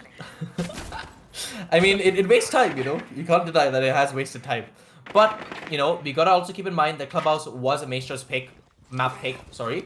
So, you know, if there's any condolences or if there's any positives to take out of that game, is that Machine Soldiers are playing on their map pick now. So, they could maybe rescue a draw here. And they are bringing the knock, which honestly is seeing so much play, especially on this map of Villa. But look at this rush actually coming out from the side of Machine Soldiers, all the way from the basement here. You can see they're pushing up on all the different staircases from kitchen as well as from these Astro backstairs. And I'm not sure if Maestria are actually aware of it, but the proximity alarm will give away the position as well as that default cam. Shoot a default cam, Attackers guys. have located a But, bomb. you know, the positions have been revealed by these guys, which means most likely they will try to exit themselves, and Echoes does get that first pick onto Ash, and it's absolute chaos going on with the Lion scans everything as NCP is taken down to very little HP as Lion somehow walks into sight, gets lit up to 1 HP and then gets killed, and it is absolute carnage for the side of Machine Soldiers as all their players get taken out one by one by one by one, and Echoes manages to pick up that very last kill. Absolute carnage. That is the only way to describe what just happened in that round. Absolute carnage for Machine Soldiers, but I mean, decimation from Maestria Esports. Clearly wise to Machine Soldiers this game, and they completely take it apart, pick after pick after pick. And it all started with the Toilets getting that first pick. Now, they win their primary site, but that was pretty much handed to them because Machine Soldiers, it just looked like they didn't have any real direction in which they wanted to take that attack. Yes, they had players inside of basement, but the plan wasn't really there for them, and they lose that round because of that. Now, okay, this is a bit of a funky one for Maestria Esports.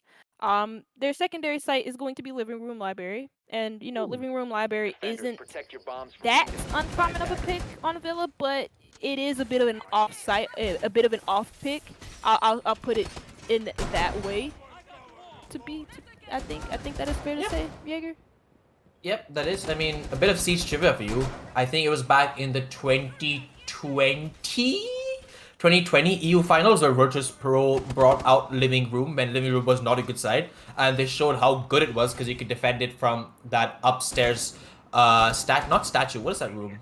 My brain is blanking. But Aviator, bar, and the room in the middle of it. Bombi, if you could help me out here. That one right there. That Bolt, there you go, Bolt. Yeah. Sorry, but you can have all of these angles opened up in Bolt, and you can see all of the sight. And it was revolutionary at the time. Some would say Virtus Pro bringing it out. And nowadays, it's not really used as much as Tatanka. He's gonna be doing a bit of a moonwalk dance for a bit, waiting for his internet to come back. But we can put that on a pause for a second because if you look on the side of Machine Soldiers, they have a Amaru. And Amaru. This is the effect of the attacker repick, right? We know the attacker repick. A lot of people kind of raise their eyebrows to it. A lot of people very welcoming of it as well. So kind of 50-50 from the community. But if you saw Twitter, a lot of people were kind of raving about it. But I love the attacker repick because of the fluidity that it brings to attacking lineups, and also the change up in strats based on what you drone out, based on what your IGL seeks. But that doesn't matter to Maestria. They regained the min advantage after losing it in the very first round. The Kree's not really working out on Yamaro as he is going to die, but Adrian is there to get a double. There goes Lemons to grab the quick trade onto Billy. And Machine Soldiers, they find their man advantage, but where do they go from here? 3 players alive for them, 2 players by on this second floor. Obviously, the focus is going to be on the second floor, but the Kunto, the Sledge, who could make some vertical angles, could make some vertical angle for his team to be able to use onto these remaining 2 players that are left on site, isn't nowhere near them. The Jackal scans are going to be useful for grabbing intel as well. SCP and Aiden are going to be the last two alive. And, you know, the Tachanka, the emphasis on the Tachanka is going to be felt now. Since Smoke is banned, Tachanka is going to be picked a lot more. And, or well, I hope he would be picked a lot more between both of these teams. But it is yet to be seen what Machine Soldiers lineup would look like under the defenses. I mean, it is a 3v2, and the man advantage is with Machine Soldiers. And with the Jackal tracks, they can get that information about one of the players at least. And that nade, I'm not sure if that was a fluff nade or not, but you can see ADN gets that very, very crucial pick onto the man with the diffuser as well as the thinker. So that is really, really bad. But you can see here that Decanto World on the sledge does pick up that first kill. But look at this diffuser, like I said, is dropped all the way in Narnia, it seems, as ADN has all the cards to play right now. And the only thing going for Machine Soldiers is that they have the man advantage, which means that they can easily pay for the trades. But they have no clue where ADN is playing. Look at the drone count. Decanto World does have one drone still, but there's only 30 seconds left. If that drone is placed in a really bad position, guess what? You're not going to get this information.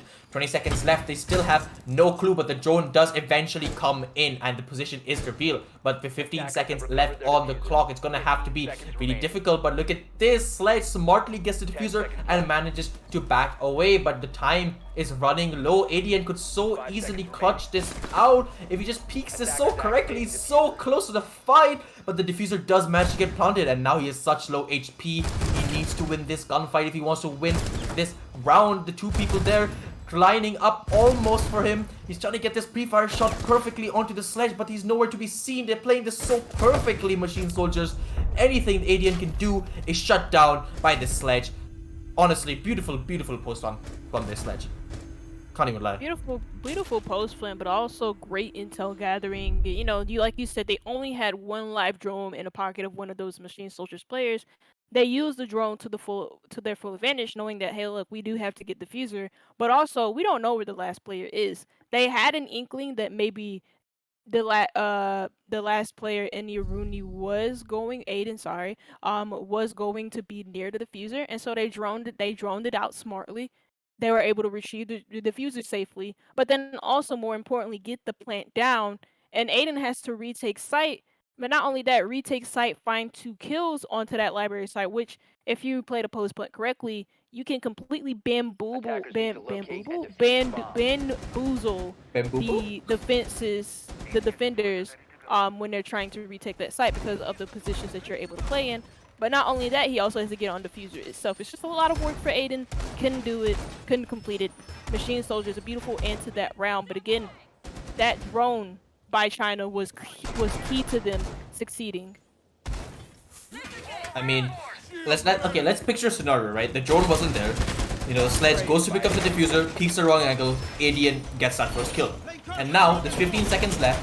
And if you're the other player, that is a Jackal, I'm pretty sure, of Lemons, you're panicking. No, you're not partying.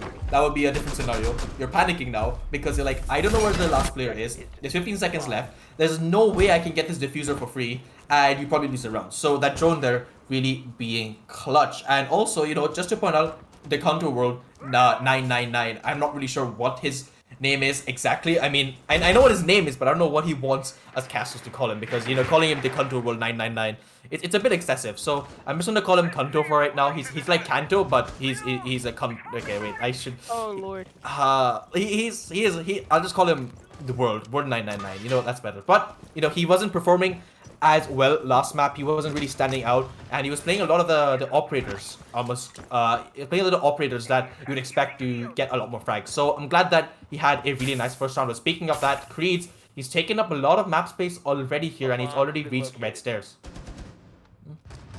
Fast entrance into the map for Machine Soldiers, but also a fast entry as well. SCP take it off the board, and that's the Chanka, and also time wasting utility off the board very early on into this matchup. But Stilo able to get a quick trade back onto the sledge, but it takes off those nades from the side of the attackers, which is very useful on a map like Villa, where most of the floors are destructible, most of them are soft, and those nades, you know what, the badass GG casters, that's a league. I'm not kidding myself. They call them up nades. I don't really know what that means, but that's what they call them. But as I said, that Maestria, they get a couple of kills, 3 kills in particular, completely taking apart this Machine Soldiers attacking lineup. Lemons is able to get a quick refrag. Well, not really a quick refrag, a much needed refrag, but he's in a 1v3. There's not a lot he can do here. He does have one scanner to use left and also 2 smoke grenades, but the fuser, it is in a retrieval position for him because most of these players are on the site. They're just waiting for his entrance to Attackers have recovered come their to diffuser. fruition. Gonna be able to get that diffuser, but not gonna go back up red stairs. Instead, he's gonna take a different approach down inside of kitchen. Very peculiar. Yeah. Maybe expecting someone to be playing below. He does get the footprints of this Aruni who was previously playing below but now is playing upstairs on site. And as this round plays out here, I just want to point out real quick, you know, the really not ingenuity but the quick thinking of the Frost Edge, because the shield was originally placed on the bedroom door and she actually picked up that shield and put it down into that statue position that it is right now because they lost that first player by Aviator, so they decided, hey, let's reposition the shield on the ADSs to a position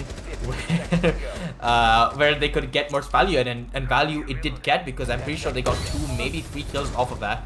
But as this last round plays out, Lemon's trying to do his best to get maybe 1-2 kills here.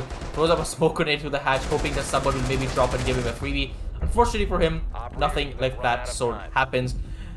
At the end of the round, 3-1 is the scoreline. I mean, 3-1 towards the operators left alive, not the actual scoreline left. Their actual scoreline is 2-1 in favors of Maestria Esports there, who managed to win that round pretty convincingly, I would say. You know, they shut down Machine Soldiers' entry. Their quick entry, even some would say. They got a lot of map control quickly, but, you know, lost a lot of the steam along the way, some would say, and were not able to get the job done. That shield maybe could have been dealt with by going below and nading it. Maybe could have had a lot of ADSs being burnt before being shooting maybe a drone, not a drone, a grenade, or maybe a Gone 6.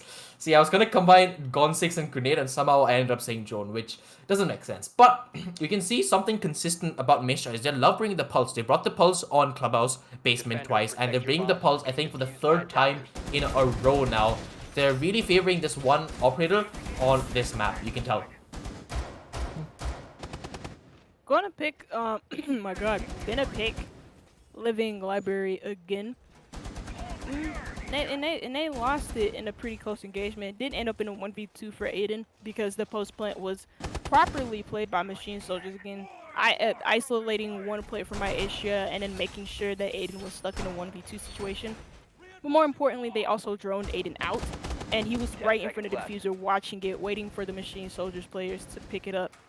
So good intel gathering in that round. We'll have to see if Machine Soldiers will be able to do a more convincing job of winning it this round. And they have a sledge. They have all of the firepower that you can imagine to have on the attacking lineup. The Zofia with the 3 breaching charges also does have impact nades and concussive. You know, Finka with her adrenaline surges can boost up your health, but also when you're in the down but not out state, she can also be very useful in reviving you in unretrievable positions that the attackers wouldn't normally be able to reach you from. You know, Kreese, obviously the Ayana, great fragging operator, so getting a lot of fragging power on the board, and also she has the Ayana has frag grenades as well. Make their quick entry around on this first floor too, and Machine Soldiers, again, looking to do a fast take. Not really on the second floor. They have some players positioned on the second floor. There is no resistance from Maestria apart from Billy, who's hanging out on those red stairs. But again, Machine Soldiers, quick control of the second floor. Quick control over that south side area of the map on the first floor, more specifically in the entrance area, but also in Pottery as well. I mean, that is all true, but you gotta remember that, you know, the pulse is still in play, which means that all of the positions that people are playing upstairs is gonna be given away. And as I say that, the Kanto does manage to get that first pick onto that Aruni, one of the players who was trying to go upstairs and get that pick. And speaking of that pick, that's exactly what Billy did. But you can see the Jackal is going for broke. He just drops into side straight away, but he's going to have to be careful because, you know, his position is completely revealed. He's going to be stuck here. He needs to open a rotate to get out. The chunk of flames are pouring in, but somehow he's actually not being hit by it. I don't understand. This must be a pixel perfect corner that he's sitting in. Agent actually also managed to get the Tuchanka himself, which means that they can afford to go for the plant safely because of both the Pulse and the Jaeger have been rotated out of sight. But the Jaeger walks in, does manage to get that first kill onto Lemons, bringing it back into a 3v2 and a winnable position. And you can see Etorials is going for the flank, but it's just too much as Agent gets that final kill. And honestly, that Jackal debacle right there, that could be called the Jackal incident. Honestly, the bathroom incident. The bathroom So incident. many. That No, sounds like a true crime case. that does sound, but the amount, I'm actually, he was being barbecued. The amount of Tachanka flames that were being thrown inside. He tried to make a rotate for himself. He panicked. He couldn't. He was in like the perfect position to not get like barbecued, as Zesty said it himself. The fire was going even through the wall on the other side of it. You could see it. So it was kind of hilarious, like in an old cartoonish way even. But for Machine Soldiers, that does mean that they win that round and brings it back into a 2-2. And Adrian, he is one player who has not been missing the shots today. No, he hasn't. Stilo, again, he was 27 in the last map, now 2-2, so not too bad. But a player who has most definitely stepped up on Maestria Esports is Etolis, who's 6-3. So not too bad of a score line. But Machine Soldiers, they have some players stepping up as well. To the Konto, or I'm just gonna call him Konto at this point. Konto, and also Adrian, 5-3, 4-3. Kunto being very effective in getting those early picks. He got one in the last round. And so that propelled his team to be able to aggressively push onto the site and box Maestria out. I don't know where they saw the weakness in, but again, the IGO, the shot calling there was magnificent in order to catch Maestria off guard, force them out of their own sights, be able to take control of it, and then get the closing picks, and also make sure that they had diffuser in their back pockets too. Next site for Maestria is going to be Aviator Games. Again, the name of the game for Aviator Games is going to be an extension over towards this astronomy / statuary / trophy area, where they have Stilo in support of him is going to be Billy on that Goyo. We already talked about the time wasting ability of Goyo, but mix that in with the concussive powers of Ella and just how aids those the Gujmats are. And well, it's just a lot for the attackers to deal with in terms of utility on the board. Also, the Wamaitis coming into play. Adrian getting a cooked nade is going to deal with one of the players playing in sight. Nobody holding on to the top of main stairs, neither. Maestria completely focusing on the other side of the map plus the first floor. And so that's why you see Machine Soldiers take control of the games room area, of study itself, because nobody on Maestria is holding the top of main stairs. Stilo on an attempt to retake from behind, or not Stilo, but Billy on an attempt to retake behind the attacking lineup of Machine Soldiers is completely shut down. So is the rest of Maestria Esports. If only they had the Wamai maybe holding onto the top of main stairs instead. What could have been? But instead their focus was on the other side of the map. And Machine Soldiers, they adjusted to it perfectly by completely aggressing on the main stairs and also study. Yeah, I mean, if you remember last game, we talked about the lack of nade usage, and we felt like nades, especially in this meta, could have been used a lot more. And you're seeing it right here. That nade is not a pretty common nade. That was information from a drone, and that drone information led to a kill through the floor. And that kill, they knew there's no one else playing on main, like you said. They got that control, and once you have control of main, and study, you can just rush into side, because all of Maestria, they're playing offside. They're playing by statue. They're playing by trophy. They're not expecting this rush from main stairs to happen and the side control to just be given up just like that on a single snap. And they do manage to lose that round. But fortunately for them, they don't manage, but they get to go back to trophy statuary, which, if you remember last time, was a pretty clean sweep from their standards. A 3-1 at the end of it. They pretty much shut down the entire push. So Machine Soldiers gonna have to attempt to do something different if they want to have a chance to win. Yeah, gonna have to do something different. They just took direct gunfights against Maestria and they were completely pummeled in it, and Maestria dealt with them in a pretty convincing way. Again, you had, I believe it was just more specifically not Stilo, sorry, but more specifically Atolis, who's been on a roll, but also Billy taking a part in rolling down that attacking lineup for Machine Soldiers. And again, he gets the first pick inside of this round, but is immediately down. Gonna have the support of the post to be able to sniff out the player playing in basement. Could have himself an easy kill, but the ump cannot hit it shots because, quite simply, it's the worst cunt in the game. Nades go out from Kreese in order to try and confirm that kill on Tuitoles, but next kill is going to go in favor of Maestria Esports, which, well, Machine Soldiers don't want. Not Steel, so it was actually, it was Steel. He got that pick. SCP is going to hit the next one. That's Kreese, and the next one to fall might be Lemons, but the hip fire just doesn't hit. The Kunto able to get another one, evening out the equation. Lemons on very low HP, the Kunto full health. Also, more importantly, the last two players from Maestria are in full health as well. So if they can get this kill onto Lemons, they can easily isolate Konto in the 1v2 situation.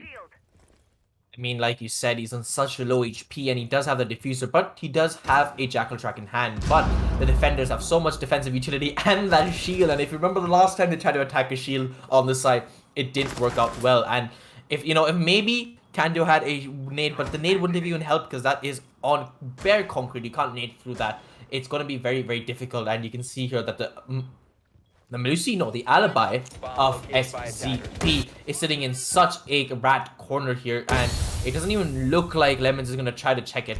And even if he does, it's smoked off anyways. He's going to attempt to go for a plant.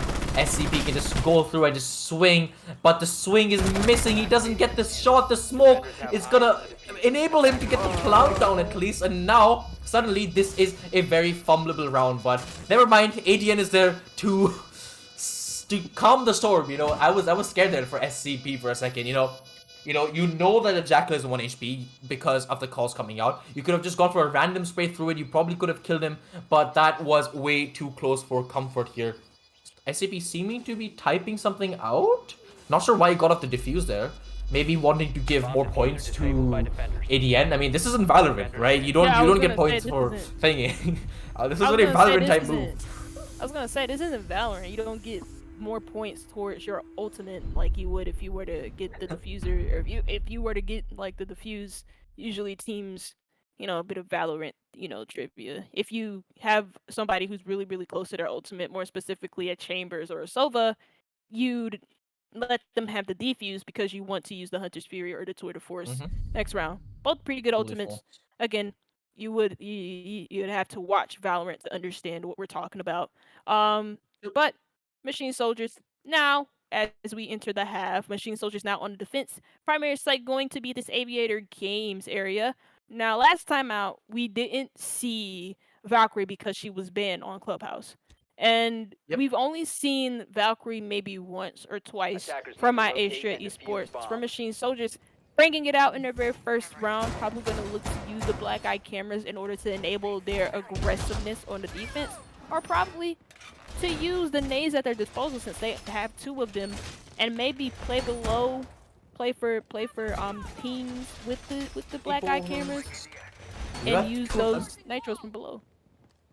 Like I said, I mean, honestly, it's a rough game for Sloth so far. Let's just say 0-4, not really been able to get into it so far. But he's playing Alibi on defense, and if anyone knows this game very well, Alibi 3-speed 1.5 times, high RPM gun. It goes brrr, and you get a lot of kills. So maybe he's gonna be able to actually get into the game a bit more here, as like you said, they've gone to Aviator Games. Also, I'm not sure if Maestria bought a Thunderbird. Usually when you bring a Thunderbird lineup, it's usually trying to be more aggressive, trying to get a lot of gunfights early in the round to be able to heal back up and challenge again later in the round. So expect to see maybe a lot of gunfights in places where you don't expect to see gunfights, where attackers just can walk in and take a lot of space. For example, right here, like the Thunderbird is playing inside of this wine cellar basement, gonna be challenging into dining perhaps if anyone's trying to push in, because she can maybe potentially get healed later. But there's no healing for Lemons because he gets taken out instantly by a Toils. Not sure exactly where in the map that happened, but Creed decides to go back to site. He's had enough. There's only one person playing downstairs, and that is the Hunto. And maybe he can come up for a late flank late in the round, but considering that there is a Nomad, that is going to be very difficult. But you can see Maestria, they're waltzing their way into this building. They've already got into trophy entrance here. They're going to try to get 90 control here, and they will get it barely as Etoile survives with just a little bit of help. But Steeler does manage to get creeds elsewhere on the map, and this round is looking very good for Maestria. Bomb located by attackers. Very good mid advantage for them to claim, and they have a lot of time to burn on this clock too. But again, these Nitro Souls will come into play, and if they have the intel acted on it, well, there you go. They get kills with those Nitro Souls, with those explosives. It's a second kill from Machine Soldiers, but Sloth is going to get immediately traded out from Etoiles. Now with 3v2 between both of these teams, Nitro Souls, both Nitro Souls have been used, and there's nothing really they can do to delay Maestria from entering the site. The only thing that they can do is use their guns and have them up for when Maestria end up making their long-awaited arrival into the site. The Kunto's position is going to be very crucial. He's rotated himself up on top of the main stairs, and if his position isn't droned out well, the Jackal Billy could easily be taken care of. But also, Jaeger, Adrian, has to watch not only from the shield, but also behind his back. Nade is going to be cooked. Is it going to hit its mark? Doesn't sound like it. Adrian's still alive. 45 seconds left for the attackers. And Billy, he's still making his presence known on the outside of Study. Adrian is able to get a kill on the other side of the map. The Kunto, again, is going to be very pivotal, especially if Billy makes his entrance into Study. Stilo, by landing. 25 seconds left. Diffuser in hand of the Ayana. And now it's going to be a test of who can play the better team play of Siege, if that made any sense. Adrian, in a high up position, could easily take out these players. They don't know about the angle being played against them, but they also don't know about the Kunto, who made his rotation into Study, is able to get the last 2 kills and put Machine Soldiers up on a half. I mean, right there, it was a pretty close round, you know. Honestly, Etoiles should have died earlier. That Finger boost saves you so many times. If you've played Finger and you've played Siege, or if you watch Siege, you know how many times a Finger boost saves your life. You win so many gunfights you're not supposed to. And right there, he got away with his life. And that could have been a turning point. You know, they were 5-3 up. They had the cruise control on. But that cruise control turned into a curse control, as some would say, because they ended up losing so many gunfights there. I think it was Sloth with 1, the Nitro from below from Kanto with a 3k that run, I'm pretty sure. Very pivotal. I mean, I said that he wasn't performing very well last map. This map, he's really showed up in his A game. And, you know, if there's any criticism I would even have to give it, we'll talk about the clash in a second. But, you know, Stilo, I think he was playing the Iana. He did have the nades, and it looked like he did have information of someone playing in wall. And if he did have the information, you know, they did have enough time for him to go below and try to nade him from below, which is something that we see a lot of players do. So I'm not sure if it slipped his mind, or maybe he just didn't have that information. But it was something that could have actually maybe potentially put them in a winning round position. But, on the other side, there is a clash, Wombi. There is a clash. They're trolling. There is a clash. But So, in 45 a way that would benefit them, right? Because we know the Clash as like this really annoying operator. Not only can she just waste your time, but the shocks that those shield provides also does a lot of damage to your health. And if you're very low in HP, you could get easily downed by it. It slows those shocks not only like deplete your health, but they also slow you down. And in some situations, if you don't have any utility and you're in a position where you're forced to knife the Clash instead, like that's kind of annoying and it could really tilt you. So this could be like a really this could be like for Machine Soldiers, they're looking to tilt their opponents, but Clash on the other side of the map. Whereas the push for Maestria is happening on this trophy statue, where it is going to happen on this master bedroom or bathroom area / astronomy windows, where they're going to be looking to directly attack the site. So many angles have been opened up for them as well, especially with the impact made on that main wall and statue, where the first entrance is going to happen from Etoiles, and he's moving in quick, he's moving in fast, and he grabs Sloth, the only player who's on this site, so Machine Soldiers are going to be left scrambling to get back here to perform this retake properly. Flash is getting naded out. Aiden is having some damage done to M. It's the second kill on the round, though, from Atolis, who, again, is the only player inside of the map. A kill happens for Stilo, too, who has been a little bit quiet, well, up to his standards compared to what we saw from Clubhouse. Adrian is going to be the next to fall. It's a quick 4v1 as Maestria. There was, again, just like how for Maestria on that Aviator game site, there was no presence on the top of main stairs for Machine Soldiers. There was no presence on the site itself. There was no presence to stop the bathroom push from astronomy. There was no pressure inside of the statuary site itself to support your only player, your Legion, that was camping in there. And again, just a really sorry hold on the site, because again, there was only one player there. I mean, it's not the first round, but it seems to be like a lot of teams, they have this entire setup set up for when teams will push from the other side of the map. For example, on Villa, you know, when you're the side is statue, you expect teams to push from study, right? And if you go something like, for example, Clubhouse, you know, you go to Cash, you expect people to push from bedroom. And if you go to Coastline, you push Hookah, you expect people to start on the side from maybe Penthouse or from below. You get the point. But the problem with that is that if you have the players too spread out way too thin and not in the correct positions, a team could literally just walk into in this case specifically, they could walk into closet, walk into bathroom. They know that there's only one or two players on site. The fingers can just go brrr and go into site because she knows this player's behind her to refrag her. And once that player inside is gone, well, guess what? You have the site control. You can plant the bomb, and all the other players are going to be scrambling to get back into the site and take up positions to get refragged. And on the way back, it's easy free kills, and that's exactly what we saw by Maestria. I mean, even last round, the Clash player of Lemons, he went AFK in Aviator door and started talking to our observer, a lovely observer Trippin here, who organizes every game. You know, big up. If you can get a clap for Trippin right here, he does a lot of work for Talent League. And I don't think, you know, he gets shouted off enough. So, you know, quick round of applause for Trippin. I don't know if you can hear me clapping because I have no expression on, but I am clapping. So, you know, it's just a bit of a complacency and a lack of backup plan, let's just say, for people. But this Valve camp being set up, a very nice position. I've seen that Valve camp before. I actually use it in my ranked games. It's an easy way, especially if the teams don't clear the first four. Let's get some easy kill with some nitro cells. Okay, maybe that is not the way you want to go, because Kreese, you know, the adjustment came from Machine Soldiers to adjust their hold. Now having the shield and astronomy facing bathroom, and not controllers, but Kreese was going to hold down bathroom, especially behind that shield, holding on to the tight angle. Kreese is the first to fall, but there goes the quick refrag from Lemizesti again. A couple of quick frags going. Machine Soldiers Maestria's way, and a quick refrag from Machine Soldiers. And again, another refrag from Machine Soldiers. Counter that up with another kill, this time from Dakuto. And we're now in a 1v4 situation. This push from Master Bedroom. The push from Master Bedroom / bathroom being adjusted to from Machine Soldiers. Maestria didn't really do anything to switch it up in the very next round. They did the same push. Machine Soldiers adjusted to it perfectly by having a player planted in astronomy. Yes, he did die first, but then a refrag came in. Machine Soldiers this round, compared to last round, had more site presence as well.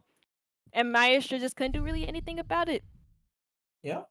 Pat on the back for Machine Soldiers. They analyzed the round before, because when you go to this, if you lose a site and you go to the site again, and you better win it, you know, it's not like you better win it like a threat, but it's usually advised that they're gonna change something. And what they changed was their operated lineup. They bought a Frost and a Thorn, because they knew that if Maestria wanted to get aggressive like they did the previous round, they're gonna get punished for it because of the trap operators, right? And that's exactly what happened. You know, you didn't really get to see too much. But for example, Lemons was put in a position where, you know, when the Finger wanted to get really aggressive and take control of Astro, he wanted over the shield, and Lemons got a really nice freebie. And when Lemons tried to was starting to get refrag, you know, the Thorn gadget was going off in different places. The Frost mats probably just being a bit of a nuisance, a bit of a time waste. We didn't get to see as much value, but just even if they don't get any damage, just the thought that they might be there just puts that extra bit of doubt in attackers when they want to push things. They doubt themselves. I can't think of the right word, but basically they just slow down a little bit more than they probably need to, and that's exactly what happened. So, Machine Soldiers do pick up the round, and these are the kind of rounds that I love to watch in Siege 1B. I'm not gonna lie, where a Yeah, team like- loses into a site, and then they go to that same site again, and they change such a little thing up, or little one or two things, and then they end up winning that site. Yeah. That for me is like true Siege, and it's really amazing to watch. Yeah, another thing to note for my issue, and we both talked about it, the lack of nades being used. There were a couple of nades used from Machine Soldiers on maybe like 1 or 2 rounds that I think can come to mind, but for my issue, no nades were used in order to push some of these players from their power position apart. Actually, there was a nade used from Bathroom, I'm not gonna lie to you. Atolis moved into Bathroom, he did nade Crease to down him, and then he tried to confirm the kill with the nade. It didn't connect, but again, nobody really, they did the same push as last time, but also like you said, they slowed down, but nobody bothered to go into kitchen to nade from below and remove these extra power positions that the last 2 Machine Soldiers were playing in. That could come down to bite them in the ass, and that also bites them in the ass too. Lemon Zesty able to get a nitro cell kill again, aided by the intel from those Valkyrie cameras, from those black eyes. And the first kill happens to on the Atolis as well. So wild jump out, especially as well from Kreese, who grabs SCP. So 2 quick kills in the span of a minute from Machine Soldiers, and no immediate response yet from Maestria. Dostilo could catch himself a kill. What the hell was that? Sloth takes the head off of Stilo. The Ayana just, you know what? The headless or like Ayana. just the That's what that L. was.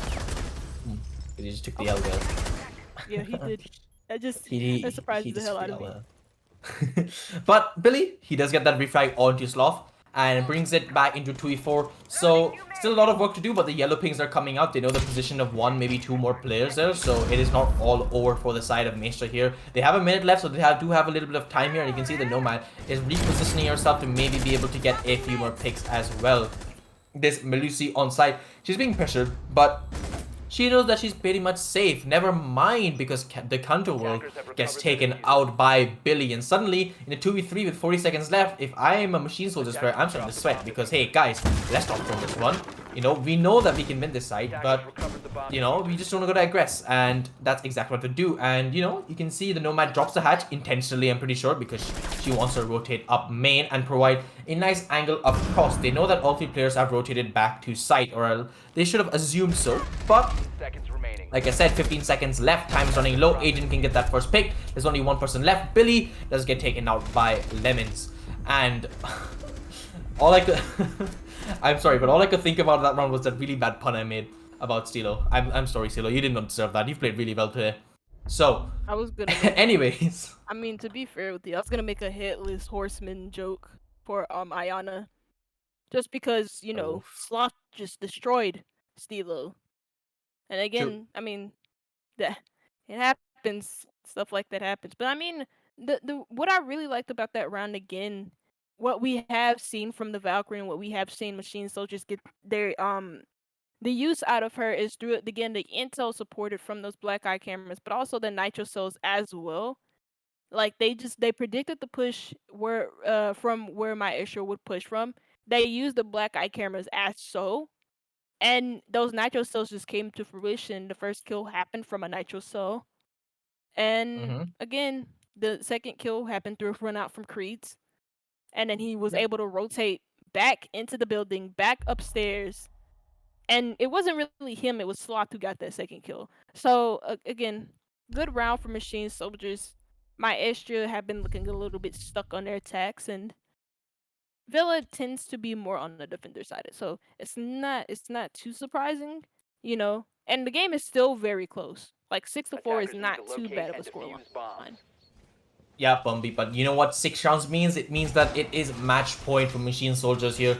They are incredibly close to clawing back a point from 2 games. Honestly, that first game, it must have a chip on their shoulder because they feel like they should have won that one as well.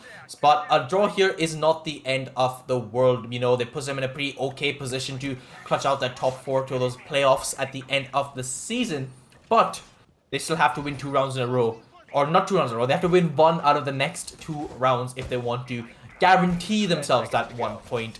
as well. And considering the track record last map when they got to match point, well, I wouldn't count my chickens just yet. But you can see here that the adaptation from the side of Machine Soldiers was that they're going to bring a Capcan here. Now, Capcan, it's a very controversial operator. Some people think that he is absolute trash. And speaking of absolute trash, the counter world, you're getting way too aggressive here. Lemons, okay. You know what? We don't need to talk about Capcan. Capcan died, alright? And I can understand why you would do that run out. You already put all your utility there. But at this point, you're just throwing away rounds. Maybe they don't actually have a dining hold in place. So they're like, you know what, guys? Let's just run out and see how much we can do. But guys, I'll be honest, that was not the play. That was not the play. One person running out is bad enough. The second one, get the refrag 4v3. You know what, that's fair enough. You didn't need the third person there. But it's a 4v2.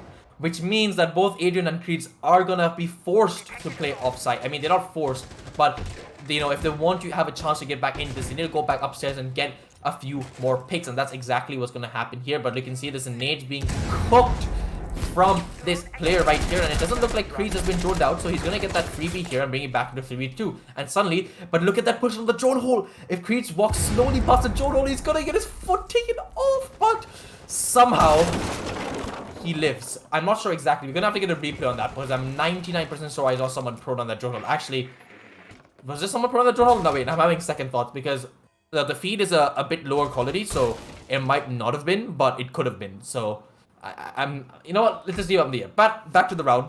Waffling aside, it's a 2v3 situation, and Stilo has been lit up. And this round, which looked to be completely lost, is somehow back into the favor. Not back into the favor, but back in a winnable position for Machine Soldiers. Yeah. I'm just as confused as you are with them running out like that, but again, that's exactly what I mean by like rank stress. I mean, I think you mentioned, it could have been due to the fact that they're not confident in the kitchen dining hole, but even then, if you're not confident, teams don't usually do that. Or maybe they just said, well, we're 6-4 up. We can afford to lose this round. The next round is a round that we desperately need to win. And so they probably got a little bit too overconfident, got a little bit too cocky, and decided it would be just best to jump out, which it is not best, but what is best is Creed. He's the best player in this lobby. He's 9-7. Not the best scoreboard because that is theoretically a toilet, but Billy able to get the quick refrag, forces a 1v2 for Creed. He's already got 1 kill. Can he get 2 more? Can he get himself a 3K? No! It is a team swing from Maestria Esports. You swing together, you get a kill together. And it is Stilo to close out that round. And Maestria, we could just see another overtime, but Machine Soldiers, despite it being this close, have looked really, really solid on their defenses, disregarding what we just saw in Kitchen Dining, though. Yeah, apart from that one round, which we just watched, which was just a blip, I feel like it was just a thing that just flew through my mind, right? 3 people just threw their lives away trying to get picks early in the round. Apart from that, they lost the other round, which was on Statue, where they just were all offside, expecting a study push. Well, the entire team of Maestria just decided to push into bathroom and closet and bedroom side. Yeah, apart from those 2 rounds, they've been pretty much on point, winning a lot of gunfights. So I can understand their point. I mean, they almost won that round, Bombi. So who are we to judge?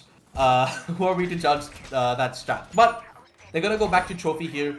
Aside that they've won once and lost once. So, Maestria, they could have a decent chance. If they went for the same kind of push again, I'd be very skeptical, but I'm expecting them to at least switch something up here. But they seem to be bringing the IQ consistently. There's something that usually I mention quite a lot, but I haven't recently. But when people bring the... Okay, why did I say anything, man? Why did I say anything? As soon as I say that, man, IQ being 6 pick to the... Yeah. But regardless of what I was gonna say, is that the Valkyrie being bought is seeming to be a bit of a problem for Maestria, which is why they've been kind of bringing the IQ semi-consistently so far, but they decide to opt against it this round at least, bringing a much more, I would say, standard lineup. With the Ayana being brought over the IQ, sorry, I have to take a breath. And also clear my throat. But with the Ayana being brought over the IQ, what you do ensure is more utility for the attackers, the Gon 6, and the nades being played along with more intel gathering. Now, intel can be gathered from the scanner of the IQ, but it's more or less for equipment intel, not necessarily people intel, unless you have a visual or a pulse that you're trying to find, then yes, you know, that can give you intel on some of the positions being played from the defenders. But Bomb has been I mean, you get located. a human drone in the form of the Ayana, so I think what my Maestria are trying to do here, or what they think they can do, is probably bet on their intel gathering in order to deny some of the nitro stuff that are being played below, and that's why you have Billy not really joining up with the rest of his team, but instead looking to take control along with maybe another Maestria player onto this first floor, clear out these first floor players, clear out the possibility of there being any nitro cells to be used on this bottom floor. Ayana clone goes out, spots Creeds, but also in support of Creeds on this astronomy hold for machine soldiers is going to be the Valkyrie of Lemon Zestu, who I believe, okay, no, I thought he made his way into astronomy. He's right next to Creeds. The concussive nades go out, and it looks to be a fast take from my Maestria. Adrian taking a lot of damage. Again, what's going to rule the day for my Maestria if they don't take care of it soon enough is going to be Lemon Zesty down from below. Nitrosol goes out, but so many kills as well. It's a flawless for my Maestria as they take the round by storm, completely denying what Machine Soldiers wanted to do in the first place. It seemed like they had every cross angle covered. Everything that Machine Soldiers wanted to move through or wanted to move into, my Maestria had those angles covered, and they completely demolished them on that attack. Unfortunate. That's what I would say. A lot of people losing their ones, Maestra. Sorry, excuse me. They just adapted well. They realized that the fast-paced approach did not work, so they took things slow. They drone, they got information, they knew where a majority of their players were, so they just collapsed on the site together with the Zofia concussions as well as the flash grenades, and they managed to get 1, 2, 3, 4. Unfortunately for Machine, they didn't manage to refrag even once, which is why it was so overwhelmingly flawless. Usually, you'll see these kind of pushes end up with 3 people left, 2 people left, but it was just complete immaculate site cleaning, I guess you could say, for Maestria, where they managed to get every single player. And now, overtime, and I don't want to be the bearer of bad news, but the last time the Machine Soldiers went on match point, lost a few rounds, went into overtime. Iwambi, you know what happened, right? I don't need to spell it out. Yeah. I don't know. It's Machine Soldiers, we've seen them, a team last season in the Champion Series, be able to go all the way. But this season is a little bit different because they lost, well, 4 of their players, Attackers need to disregarding the locate and one, which defuse is as many Adrian, who bombs as they can. chose to stay. The rest of these players are a little bit newer, and for Machine Soldiers, the issue here is that they're not really contending for playoffs compared to the other teams. And it's not like they can't. They most definitely can with this team, but stuff just hasn't been clicking together. They haven't been getting enough wins. They only been getting draws. They haven't lost yet, but with overtime and especially the form that we've seen Maestria in, it could just be a possibility that Maestria take the full 3 points today, and Machine Soldiers will be 10 left seconds going to home insertion. and we be left going home and having 5 to look seconds over to the go. vibes to figure out what they can do next week in order to put themselves back into playoff contention for the Attackers' Champion objective is to Series. locate Because a again, bomb and this is kind of the story for Machine Soldiers. It's a sad one because again, this was a team that went all the way to the grand finals, won the whole damn thing in the Champion Series, went all the way to the Titan Series grand finals. Lost to Laburnum Gaming, yes, but were runners up. And that team is no longer no more Stilo. Aggressive spawn peek, not immediately traded out from the wolf window and gets the console as well. Another player jumps into wolf window, and that is going to be Lemons to fall. So a lot of intel gathering in the form of that Jackal now off of the board, and Adrian does find a trade back. But again, Machine Soldiers, they're just Attackers have located banking a bomb. on luckiness, and they're banking on their shots hitting, and they're not hitting at the moment. Tolis is able to get that easy pick onto Sloth, and it's now a 4v2 very early on. Now this looks like one of my rank rounds where shit just starts going, stuff just starts going south, and yeah, that's kind of just what happened here. The spawn peak at the start into the trophy entrance looked to be some kind of rush. I think that was gonna happen, but shut down almost immediately. Adrian got a pick back, but elsewhere on the map you lose another pick, and now it's a 4v2. And stuff just not looking good. Adrian on such low HP as well. He can heal himself up with a finger boost, but a C4 is gonna make sure that HP stays 0. And now it's all onto Creeds. was done fairly well and does manage to get himself that first pick, but with 1v3 is going to be very difficult. He's on such low HP that Mozzie Joan actually giving so much information on his position. He's literally on one singular health, so if he clutches this out, it's going to be pretty insane, but it's not looking so. I mean, Maestria, they had their let's just say they had their burst, right? And now they're going back to the calm state. They realized they don't need to peak this. It's a 1v3. They have the time advantage. They know they have the player advantage. They can just wait this out until they get the last player. And Frost didn't get the memo apparently because she is a freebie, as some people will say, as Creed's managed to pick it up. And with 2 people left, it is looking more and more doable. But he has still a tall task at hand. Both Stilo and Billy left alive. Stilo and Billy, we both know how good these players are. It would be a shame if they were to lose this Caster's Curse incoming question mark. But the Iana Joe is going to come in and he's going to spot out at least one person on that statue, so he knows where one person is. But they still have a bit of time left, 30 seconds to waste. But I don't think this person is aware of I think the Jaeger playing inside of Astro, and actually Creed's gets a very, very nice shot of the person playing in bedroom, but is unaware of this Astro player who just managed to see the arm, and that's enough, and then goes on the cam to watch himself get that kill. Which I think is a pretty cool kill cam. Watching yourself going on cams.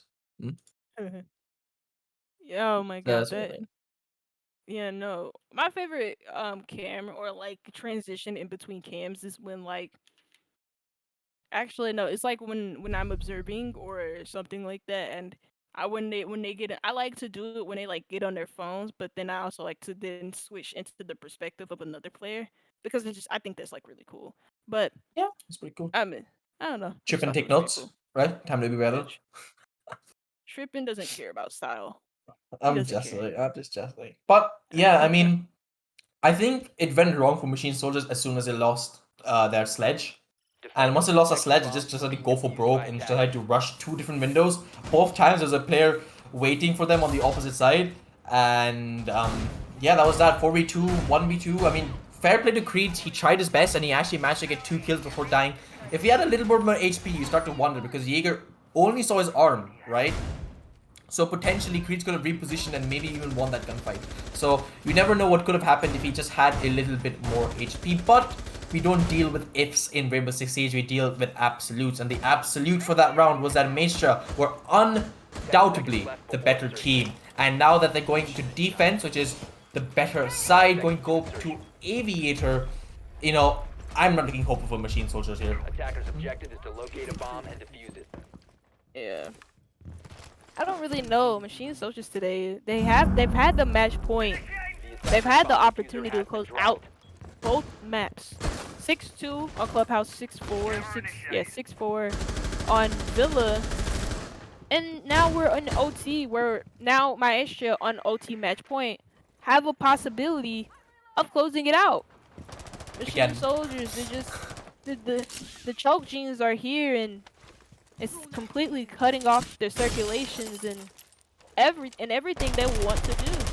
It's been mistake after mistake after mistake on both attack and defense. That was such a weird little thing to happen. If that breaching round had directly hit Kreese, I'm pretty sure he would have just died. I think it does 50 damage. I'm pretty sure the breaching charge is 50 damage base, unless they changed it. They could have changed it. But speaking of another thing, an Ash is being brought, which is uncommon nowadays, especially since she lost her flashes. But what is common is the fact that DeConto has died both times in OT as an opening pick, and ADN gets that kill. And DeConto, he has been one of their star players. He's been someone who has been able to get rounds over the line for Machine Soldiers. Losing him early in the round does not bode well for them as a starting sign. But it's not the end of the world. Creeds is still alive. Aiden is still alive. Lemons is still alive. Sloth is still alive. All of these players, they played well in their own right today, and they can still very well win this. But you can see Maestria, they're doing the same thing they did with that trophy take. They're taking things slow. They don't want to rush things. They don't want to be very, very aggressive. They're trying to get the nade kills that we were talking about earlier, Bumpy. They're trying to get all of this and damage done to both Sloth and Adrian. but the Thunderbird is dead, but her utility is active. But look at this, gunfights are happening on main stairs as trades come out, and now suddenly it's only 2 players left, as it's only Creeds and Sloth, and now they're gonna be forced to make such aggressive plays. But look at that, Sloth is taken out. It's all on Bomb Creeds. located Poor by Creeds, he's attackers. played so well today. But will he be able to bring it back for his team? He gets the Yana clone, but nothing else. Throws out an impact here. It's too many people for him to handle. Billy gets that final kill. And Machine chokers. 6 rounds in a row on Clubhouse. 4 rounds in a row on Villa. Unable to get it over the line. As Maestra take all 3 points today. And 1B, I mean, if I was a Machine Soldiers player or fan, I'd just be devastated at that point. Um, I know I voted for my issue to win it, but I feel some sort of pity today for Machine Soldiers because Really? how f- how how the champions how hard Yeah. the champions have fallen. I think that's the saying, and it's true in this case. Machine Soldiers again, they don't have this. This is their first loss of the season, by the way, but they don't have a bad roster. They don't have like a bad group of players. They seem to have a lot of good team play, but again, it's not coming to fruition this season. So maybe GG go next for next season. But it's not the end of the world for their Champions Series qualifications. You know, we do only have like 2 weeks left. But We have 2 more games, and we do have the updated standings right now, which I will just read out to you. So Maestra have moved into second place now, 13, just beating out Loud on round differential, and Machine Soldiers stay in sixth position with 7 games played, which it does mean that they can get Champions League. This isn't football. They can get those playoff spots. They can get, if they get all 6, that puts them in 15 points, which does put them in pretty good contention. But you gotta also keep in mind that Laburnum Gaming, they've only played 5 games, so they do have 4 games to play, and they have 9 points as well. And also, just saying, this was Machine Soldier's first loss of the season. So, unfortunately for them, they're no longer they're no longer the other only unbeaten team, because I'm pretty sure Laburnum is also unbeaten, which it is sad. So, GG go next for Machine Soldiers. You choked, man. 10 rounds in a row, basically. Not in a row, but 6 rounds on Clubhouse, 4 rounds on Villa. I mean, the nerve just got to him, I guess, at the end, Mumby. yeah, I mean, I what do you mean, think? yeah, I mean, this is a team last season that was known to have like such good mental fortitude, especially more specifically when Den was leading the lineup, and we all know how Den is mentally as a person and how much confidence he has in himself and in his team. Where to the point, even before the matches begin, he'll like, "Oh yeah, this is easy. We'll win it easily."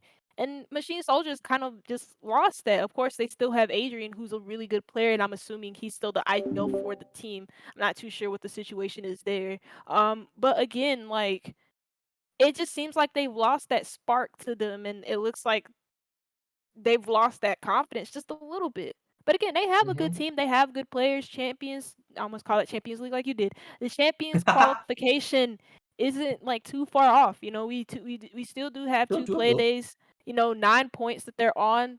You know, possibly could, if they end up winning both of their games, they could put themselves on to, let me do the math in my head, 15 points in 15, yep. total. But then again, you have to take into account the other teams that they're playing against. Laburnum, Maestria, Vivid United, Loud Esports, Praetorian will kind of lock their place into first place, especially if Praetorian keep on winning. And it's hard. It's not that that they're a bad team or anything. It's just that the teams in the league have gotten a little bit better. And again, they've lost some crucial players, so that plays a Mm-hmm. part into it as well. And it's unfortunate, but we move on. GG's go next. Take a look at the VOD and see where it all went wrong from there. And I'm pretty sure that's exactly what they're going to do. But I think that is going to be all from both you, Jaeger, and me as Mm-hmm. well. Nothing really much to say. A good win for my Maestria Esports as they put themselves on into, I believe it is third place, Second? Yep. second place, so overtaking Yep. Loud Esports' position and looking pretty damn good doing it too, taking it into OT, winning both times in OT, and doing it in style. And a lot of players, especially on Villa for my issue, wasn't just one player like it was in Clubhouse. A lot of them stepped up today, and that's what you need going into the Champion Series, especially if they're going to fully qualify for it. But again, that will be all from the both of us. It has been me, Wumby, and beside me, the amazing, the wonderful. He's back and he's better than ever, Jaeger.